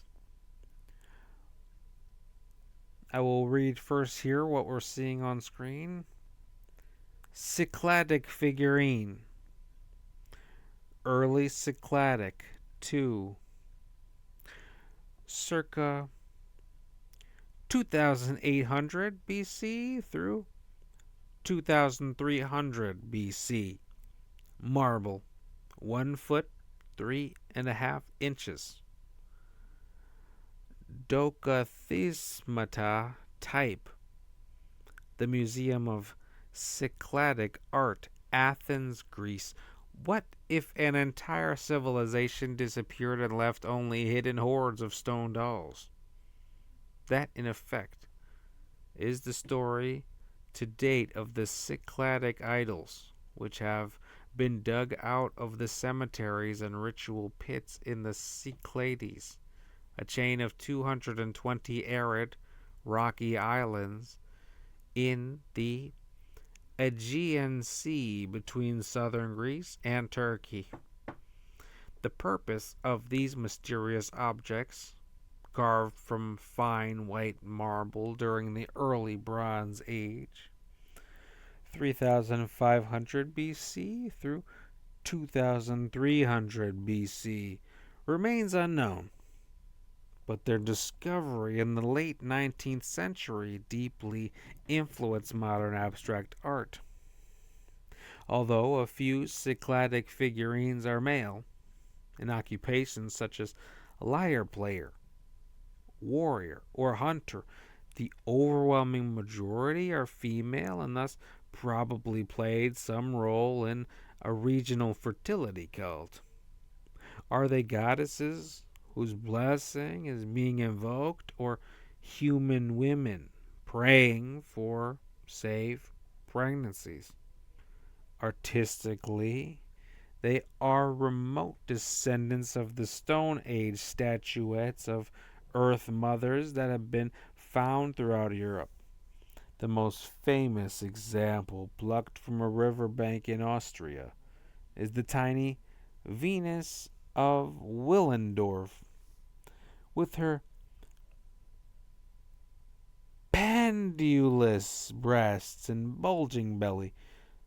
Over a period of 20,000 years, that corpulent design was refined and stylized, eventually producing the streamlined Venus of Lesbourg from the French Pyrenees, whose head has become a small polished knob, and whose torso is a smooth stalk rising from her bubbling hips.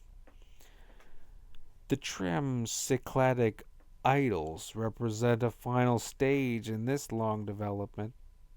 They have completely shed the ballooning silhouette of Stone Age mothers who embodied the teeming, untidy, organic principle.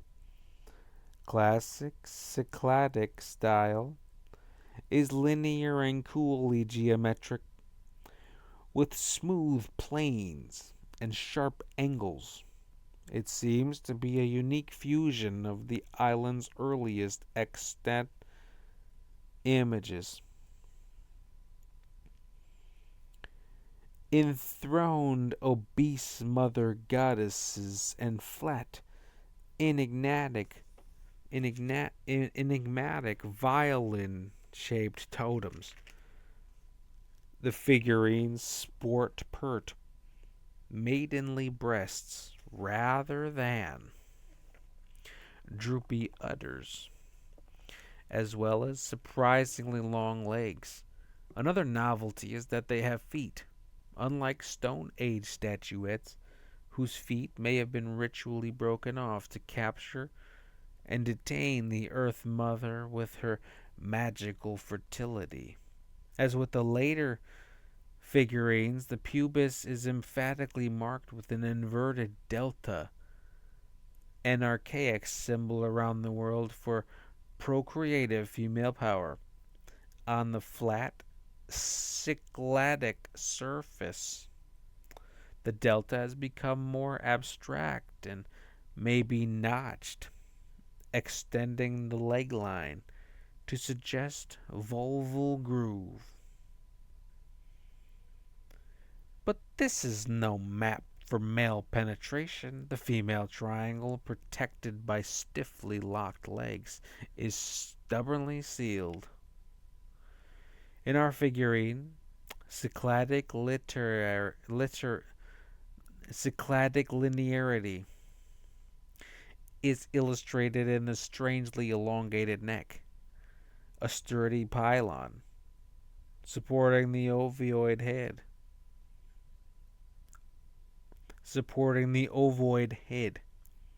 like a triangular plate or shield. It's as if a woman were becoming a praying mantis, an insect linked with prophecy in ancient Greece. She has a spiky, rudder-like nose, but no eyes or mouth. Were they once painted on? Traces of color do cling to some idols. But that the face was not incised or sculpted as Cycladic ears often were, may indicate that it was thought to be of a secondary importance. The Venus of Willendorf and Lespigue, Lespigue are also both faceless. That absence of identity, in modern terms, is accentuated by their lowered heads, which convey an indifference to the outside world as they monitor the all important womb. This Cycladic figurine, in contrast, has an alert plume, perhaps reflecting a less uncertain and more advanced society. Although lacking hands, her bony folded arms, always left above right, certainly seem more willed and potent than the feeble stumps resting on inflated breasts. In Stone Age figures, she is barricaded, embracing only herself, but the poise of the Cycladic idols may be a mirage arising from their swift shift in context. Photographed and displayed in museums, the figurines are positioned vertically as if standing up, like the Venus of Willendorf. However, they may have been originally intended to recline, like sleepers or the dead laid out for immolation or burial. Ritual objects were often held in the hand like talismans. Indeed, one source of Cycladic steam lining may have been that surface detail was worn off through frequent handling over time, analogous to the weathering of white beach pebbles that may have partly inspired the statuettes in the marble rich region. Now erect, with upturned face, the idol seems attuned to higher realities, like a modern antenna picking up radio signals from the atmosphere. Her blank head appears almost helmet like, while her body, with its wide, square, rather masculine shoulders, a feature of the Docothismata type of idol from Amargos, seems gloved in a flimsy, filmy casing, like a wetsuit. Her springy legs and toes give her the look of a high diver or soaring space traveler. Like the weathered colossi of Eastern Island in the South Pacific, the sleek Cycladic idols are patient watchers and mystic seekers, tapping into elemental forces. The prominent head may suggest that a sense of consciousness was emerging in Aegean culture.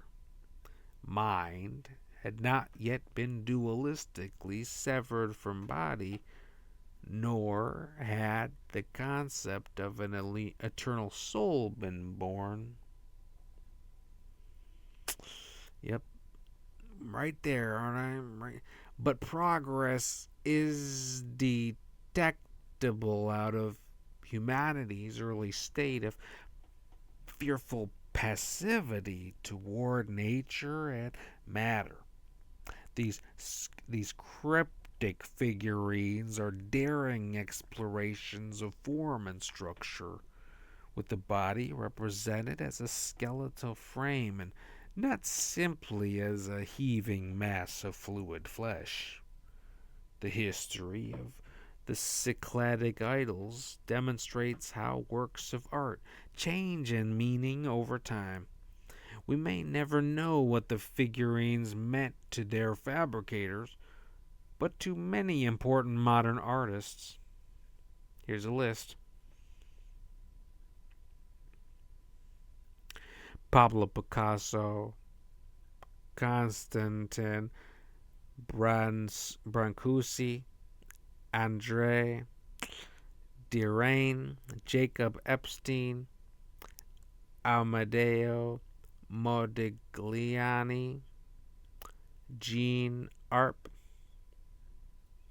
Jack Lipschitz, Alexander Archipenko, Henry Moore, Barbara Hepworth, and Alberto Giacometti. These sculptures were paradigms of a new radical simplification, breaking with the ponderousness and clutter of the Victorian period and Belle Epoque, like epoch, and Belle Epoque, like African and Polynesian tribal masks. The Cycladic figures became totems of exotic primitivism, end quote.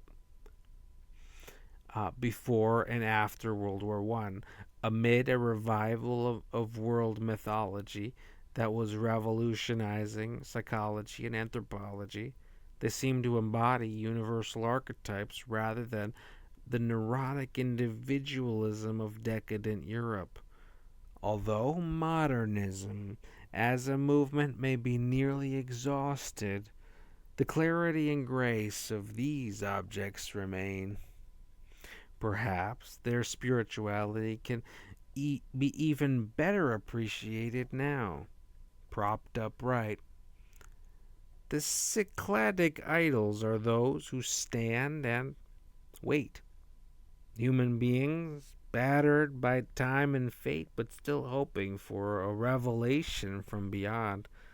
Messages are no longer sought in the labyrinthine bowels of Mother Earth. The crisply carved Cycladic idols, appealing to the eye, carry an invigorating sense of the future. Even in their rightful positions on their backs, they are gazing skyward, toward some other order, not necessarily a supreme deity, but the shifting pattern of bright stars. I kind of lost track of what was being said there, but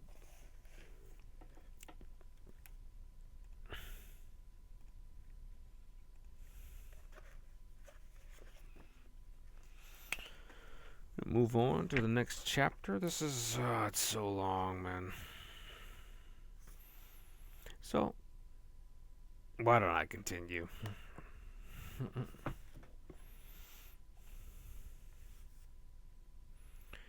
This is chapter 3 of Glittering Images. Camille Paglia. My name's Nicholas. This is Henter Tricanta Grammaton Bounce. Thank you for joining me.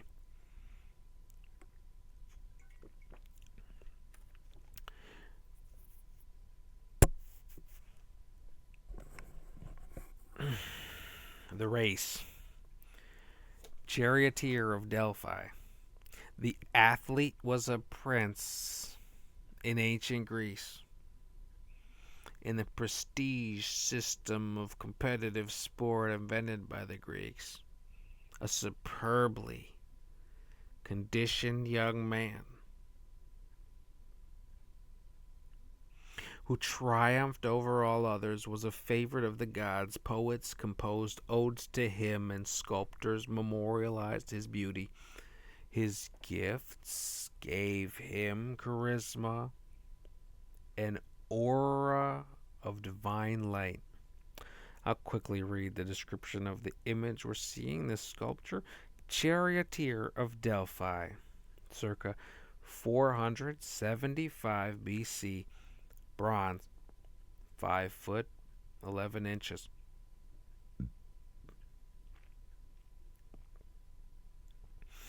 Held at the Archaeological Museum, Delphi, Greece.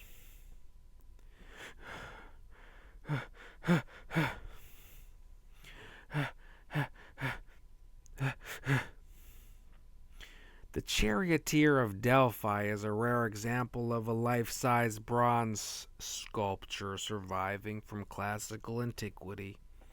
We know most Greek bronzes from lackluster Roman marble copies. As police power waned during the decline of imperial Rome, metal was too valuable to be left unmolested. Tens of thousands of bronze statues were hacked to pieces and melted down by bandits or impoverished peasants. The bronzes in today's museum were recovered by luck or accident, such as when the fishermen's nets entangled the silty cargo of ancient shipwrecks. The charioteer was found in 1896 by a team of French archaeologists excavating near the ruined Temple of Apollo at Delphi. Delphi, I'm not sure. A mountain shrine that was the most sacred spot in Greece. Pilgrims and ambassadors came to Delphi. I'm not sure. I like Delphi better. Pilgrims and ambassadors came to Delphi from all over the known world to consult the oracle. Priestesses of the sun god Apollo, who replied through her voice in riddling poetry. Kings, assemblies, generals, and tycoons built statues, altars, and treasuries at the sanctuary, neutral territory where warring city-states met in truce. Every 4 years, the Pythian Games were held at Delphi. Chariot racing, descended from military exercise as depicted in Homer, was staged in a hippodrome far below on the plain of Crisa, near the sea. The charioteer, dating from 475 BC, was originally part of a large sculpture group consisting of 4 horses, a 2-wheeled chariot, and 1 or more grooms. An inscription on the limestone pedestal identified it as a gift dedicated to Apollo by the team's sponsor, Polyzalos of Syracuse, a wealthy Greek colony in Sicily. The work may have stood for barely a century. It was destroyed in a landslide, probably caused by the earthquake of 373 BC, which dismembered the charioteer, but also buried and hid it from robbers. For 2 millennia, the figure was found scattered in 3 sections, its components as cast in the foundry. Only small pieces of the rest were unearthed, including a chariot pole, 2 horses' legs, a hoof, and a tail. Hoof and a tail. We can glimpse what those horses might have looked like in the magnificent Greco-Roman quadriga long atop St. Mark's Basilica in Venice. 4 gilt copper racehorses that were looted by the Crusaders during the sack of Constantinople in AD 1204. Despite missing its left arm, the charioteer is otherwise in remarkably good condition and demonstrates the stunning quality of Greek sculpture at its height. It was created by the lost wax method. The features were molded in wax and then covered in clay. When heated, the wax ran off and left a clay mold for the liquid metal. The hardened bronze was originally gleaming gold, which oxidized to reddish brown, and then the present moody green. Very few classical bronzes still retain their inlaid eyes. The charioteer's luminous eyes are onyx set in white enamel. He has bronze eyelashes, gilt copper lids, and silver teeth. The ribbon headband, prettily tied in back, is patterned with a traditional Greek meander showing traces of silver. I'll move on to the next image. Just a close up of the head. The chariot tier of Delphi is sculpted in the so called Severe style, a brief interlude between the archaic and the classical phases of Greek art that was characterized by a sophisticated formality and introspective reserve. It inherited a cardinal archaic theme, the kuros, youth, a muscular athlete or warrior. Though no more than a fresh-faced teenager, the charioteer is grave and dignified. Head and shoulders turned slightly to one side, he is shown riding his chariot during the victory lap, as his team of horses is led at a slow walk around the track past the cheering crowd. But he himself displays no exuberance or excessive pride, hubris. Holding the reins lightly in his extended hands, he is sober and self-controlled, mastering his emotions as he mastered the horses, a symbolic scenario in Greek myth of passions, impulses, disciplined by the rationale of by the rational Apollonian mind. Okay. In modern sports terminology, the charioteer has his quote game face end quote on. Impassive and distanced. He is quote in the zone end quote, described by athletes as a meditative state that blocks out distractions and inexplicably slows time. Chariot racing, an expensive sport that required rich patrons, was notoriously difficult and dangerous. Both drivers and horses could be killed, particularly in the turns, where chariots spilled or collided. Hence the charioteer's steady stare might also be registering shock and awe at a near-death experience. Greek athletes were not specialists, but talented amateurs who trained for many events. Unlike runners or wrestlers, however, charioteers did not compete in the nude. Their ankle-length tunic, the cistus, spelled with an X,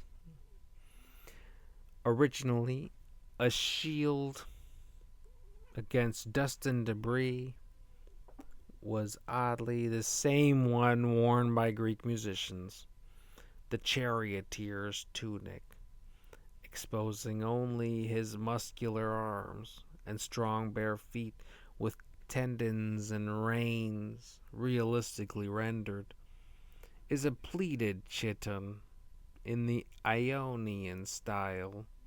It is itself a work of art. The seamed sleeves ripple and eddy like a mountain stream, and the skirt falls in fluted grooves like an Ionic column. None of the folds in this garment are exactly the same, which is partly why the statue seems so alive.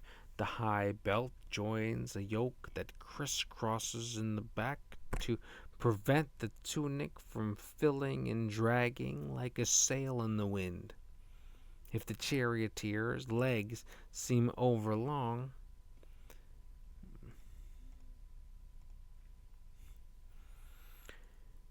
yep, it's because elevated on his pedestal, he was seen from below, where the view would have been partially blocked by his low chariot. The charioteer's ephebic face is uniquely Greek, a look that would become canonical for gods and heroes in the classical tradition.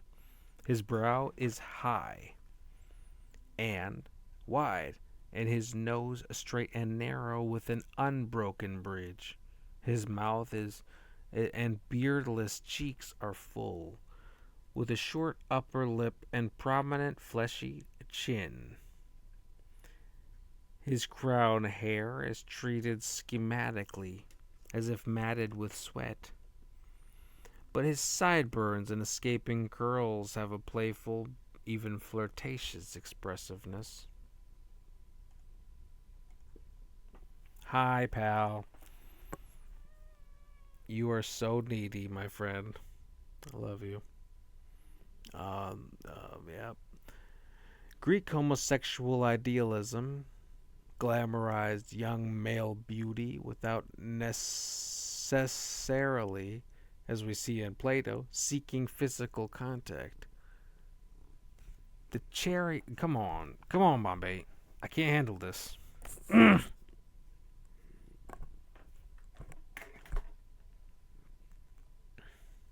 Oh, you're messing me up. I need to focus on my reading.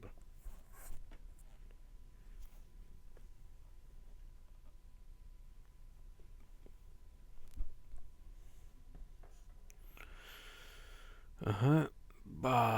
Okay.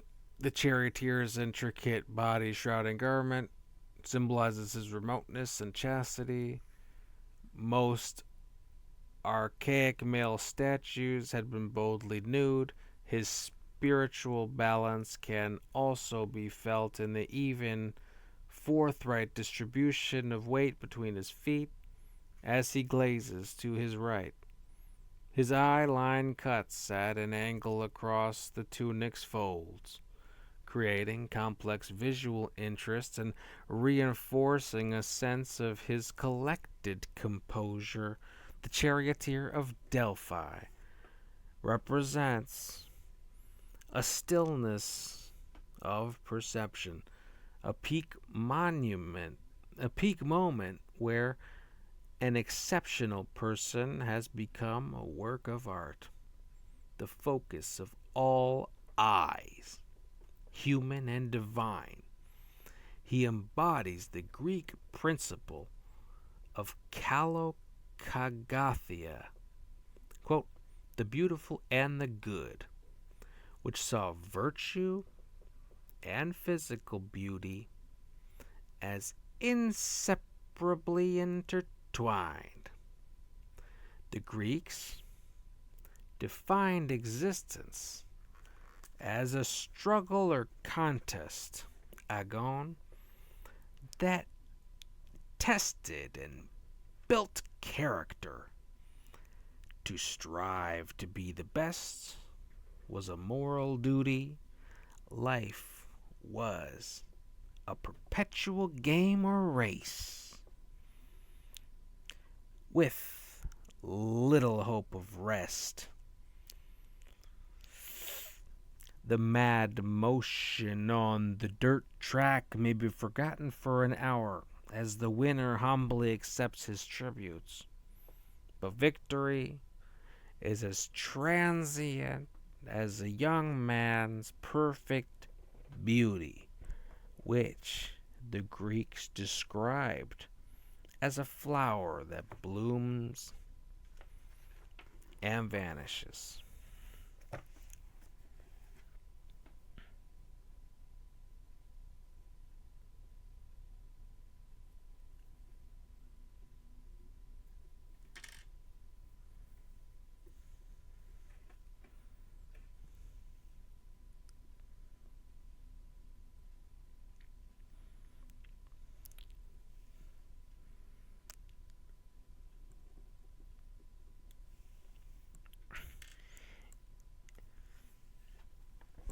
We're going to move on to the next chapter for the final chapter for tonight. And I so thank you for joining me on Hen Tetrachondrogrammaton Bounce for the reading of Glittering Images by philosopher Camille Paglia. The next one we have is Porch of the Maidens. This chapter is called Roof of Air. This is quite beautiful.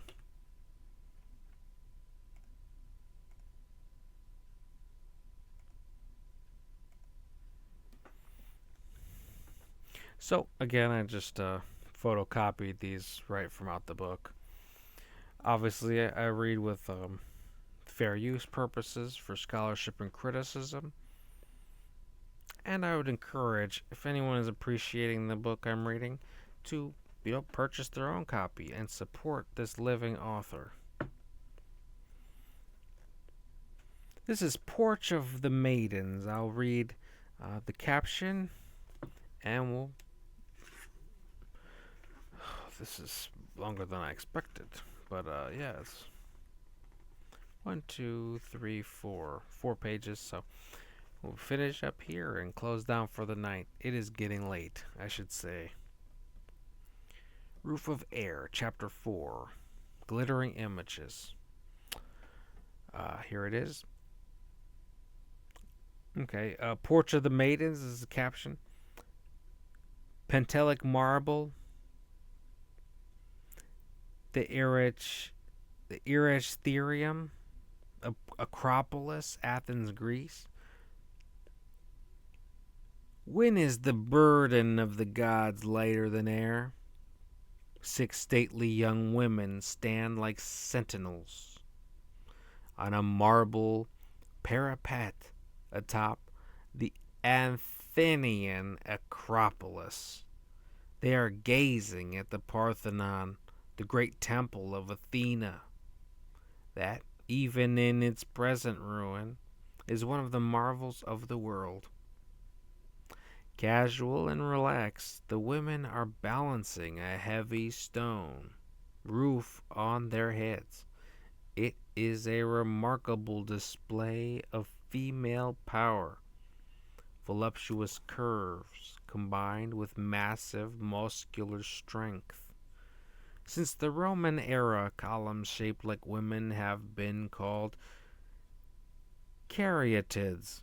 The word comes from the Spartan city of Caryae, where young women did a ring dance around an open-air statue of the goddess Artemis, locally identified with a walnut tree. Antiquity's most famous caryatids. I lost the word. Were antiquity's most famous caryatids were those 6 of the Acropolis. The Athenians, however, called them chorai, maidens, their term for votive images that were female counterparts to the athletic Kouros statues of archaic art. Each Acropolis caryatid may once have held an offering plate or vessel in her outstretched hand. None of the fragile forearms survive. The young women are dressed in fine peplos, a tunic doubled back at the bodice in a bottom-heavy arc, and pinned at the shoulders with a brooch. Their long hair falling in a loose braid down the back presumably signals their unmarried status, since contemporary Greek matrons wore a chignon. The caryatid's fleshy physique is distinctly revealed by their, quote, wet look, end quote, robes, also worn by goddesses on a Parthenon pediment. These pensive girls, with their Broad, ripe, thrusting breasts seem eagerly, am I reading this right? Seem eagerly poised for marriage. The porch of the maidens, as it came to be called, was a closed aside a chapel of the er- erect- erecthium, erecthium, a jammed multi-level amalgam of three small temples named for Erechtheus, an early king of Athens. The inaccessibility of the porch may have symbolized the maiden's protected virginity. With pointed emphasis, the porch rests on stepped platformed blocks of the old temple of Athena, which was destroyed by the invading Persians in 480 BC. Stored in the Erechtheum was Athens' most sacred object, the Palladium, a primitive life-size wooden statue of Athena Polias, protector of the city. Also inside was a rock cleft, said to have been made by the trident of the sea god Poseidon when he fought Athena for ownership of the new city. A hole in the roof marked a hole in the roof marked where his trident had shot to earth and created a salt spring. When the wind was right, the cistern roared like the surf. The caryatids overlooked a walled garden harboring an ancient olive tree, Athena's gift to the city when it was named in her honor. Burned by the Persians, the tree miraculously sprouted again and reportedly lived for centuries. Off the garden lay a den for snakes, it says, honored as guardian spirits of the hill.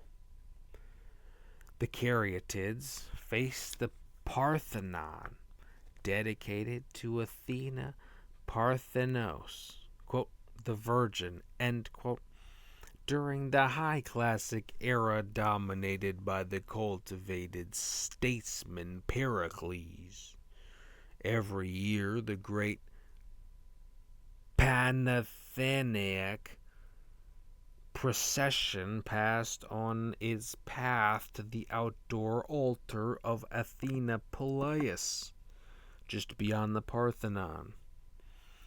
Its purpose was to bring a new peplos woven by the women of Athens to adore the statue of Athena Polias in the Erechtheum.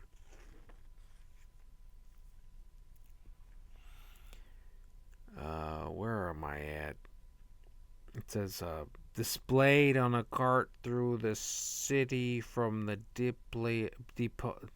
Dipylon. Displayed on a cart drawn through the city from the Dipylon gate. The garment was hung on a mast like a sail on a ship. Thus the caryatids seemed to join the procession as it neared its goal.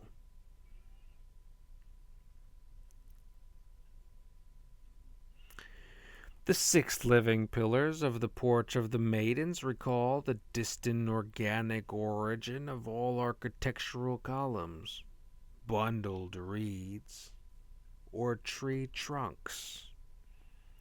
The women resemble the grove of trees and It says, with the stone roof as their shady canopy, the sculptors, possibly Alcamenes or Agoracritos, students of Phidias, have given the caryatids a dynamic contrapposto stance. One leg engaged and the other free, so that a draped thigh juts provocatively forward. It says here, vertical folds on fabric carry visual energy up like a fountain to the women's faces, where it spills back down their bodies. The capital, where each statue head meets the block, consists of a cushioned crown sculpted with an egg dart pattern, its flat ovals budging from the imagined pressure. These crowns may in fact be baskets, such as those filled with barley and sacrificial ribbons, and carried by young noble women in the pantheonic panth,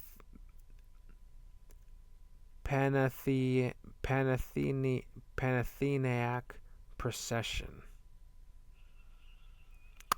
Women also bore baskets on their head during secret rites of the mother goddess Demeter at her shrine in Eleusis, near Athens. The Eleusinian baskets contained mysterious ritual objects, possibly including phallic fetishes. In a parallel ceremony on the Acropolis, two young girls with covered baskets on their heads descended through a secret rock staircase near the Erechtheum to the gardens of Aphrodite below. The baskets held holy objects known only to the priests of Athena. I will show the next image and we'll take a look at the caption.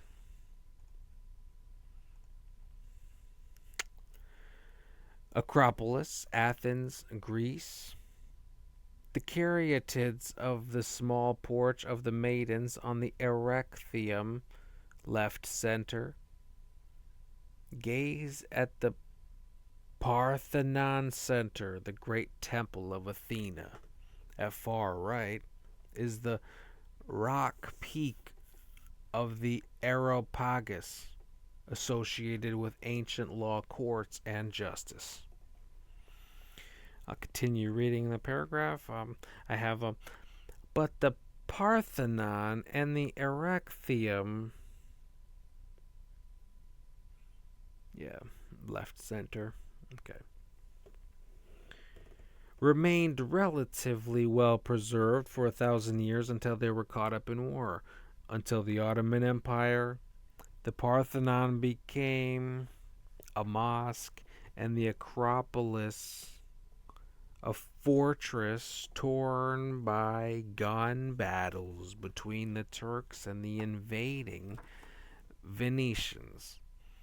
Munitions stored in the Parthenon blew up in 1687, severely damaging the temple and sending debris flying against the Erechtheum.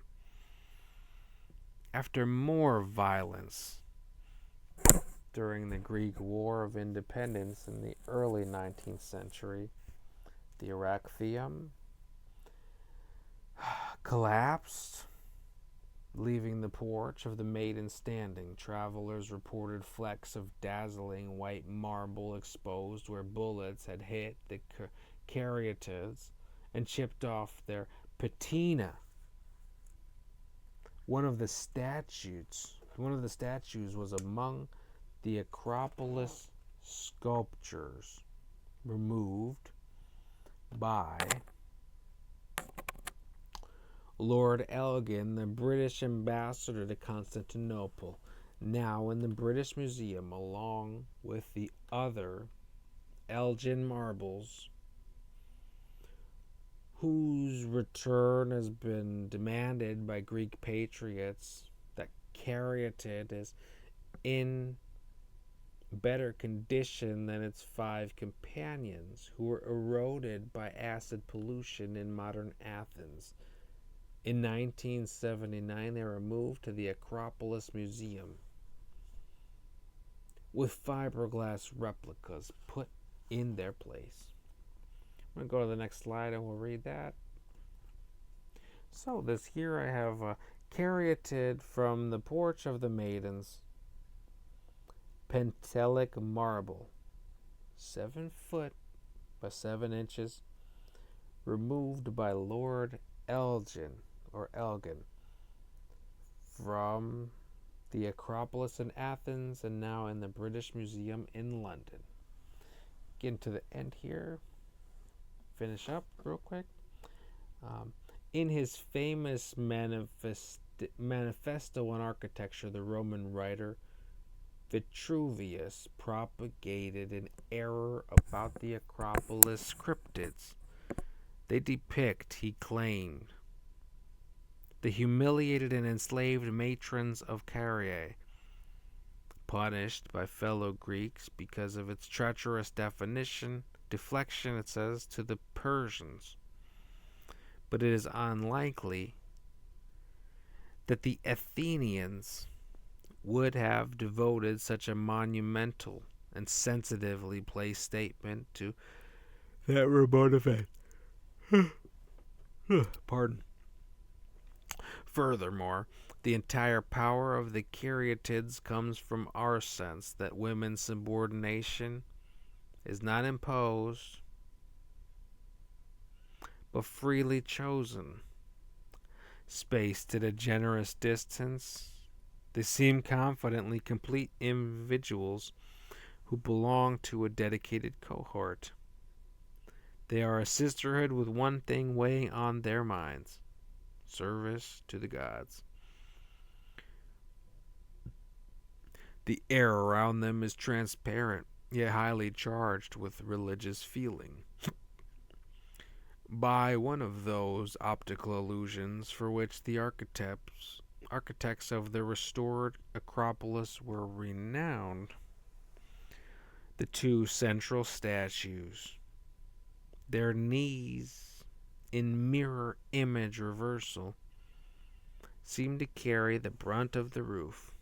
Its rectangular corners fall over the weight-bearing but recessive legs of their outlying sisters.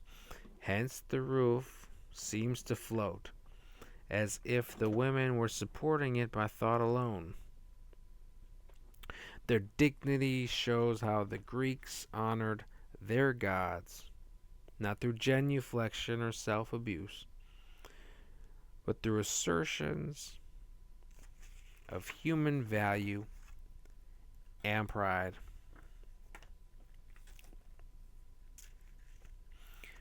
Well, thanks for joining me for this reading. I'll once again claim this reading was done for fair use purposes, whether education or scholarship. I'll encourage any diligent reader to go ahead and purchase Camille Paglia's book, Glittering Images. Again, this was published in, let me see again, 2013. Very, very, very compelling work about art history and media literacy. So, I'm absolutely tired. I've been reading for quite a long time. So, I will now close the video, but I thank you for joining me on Hentetra Contagram Time Balance. Any donations can be made to my PayPal or Venmo, and that's completely appreciated, not necessary. And I'll say again, I also have in the link description a link to buy the book. From where, I'm not exactly sure. But, yeah, I have... I also have the link to Anna Holmes below, who inspired some of this public reading with her channel, The No Club.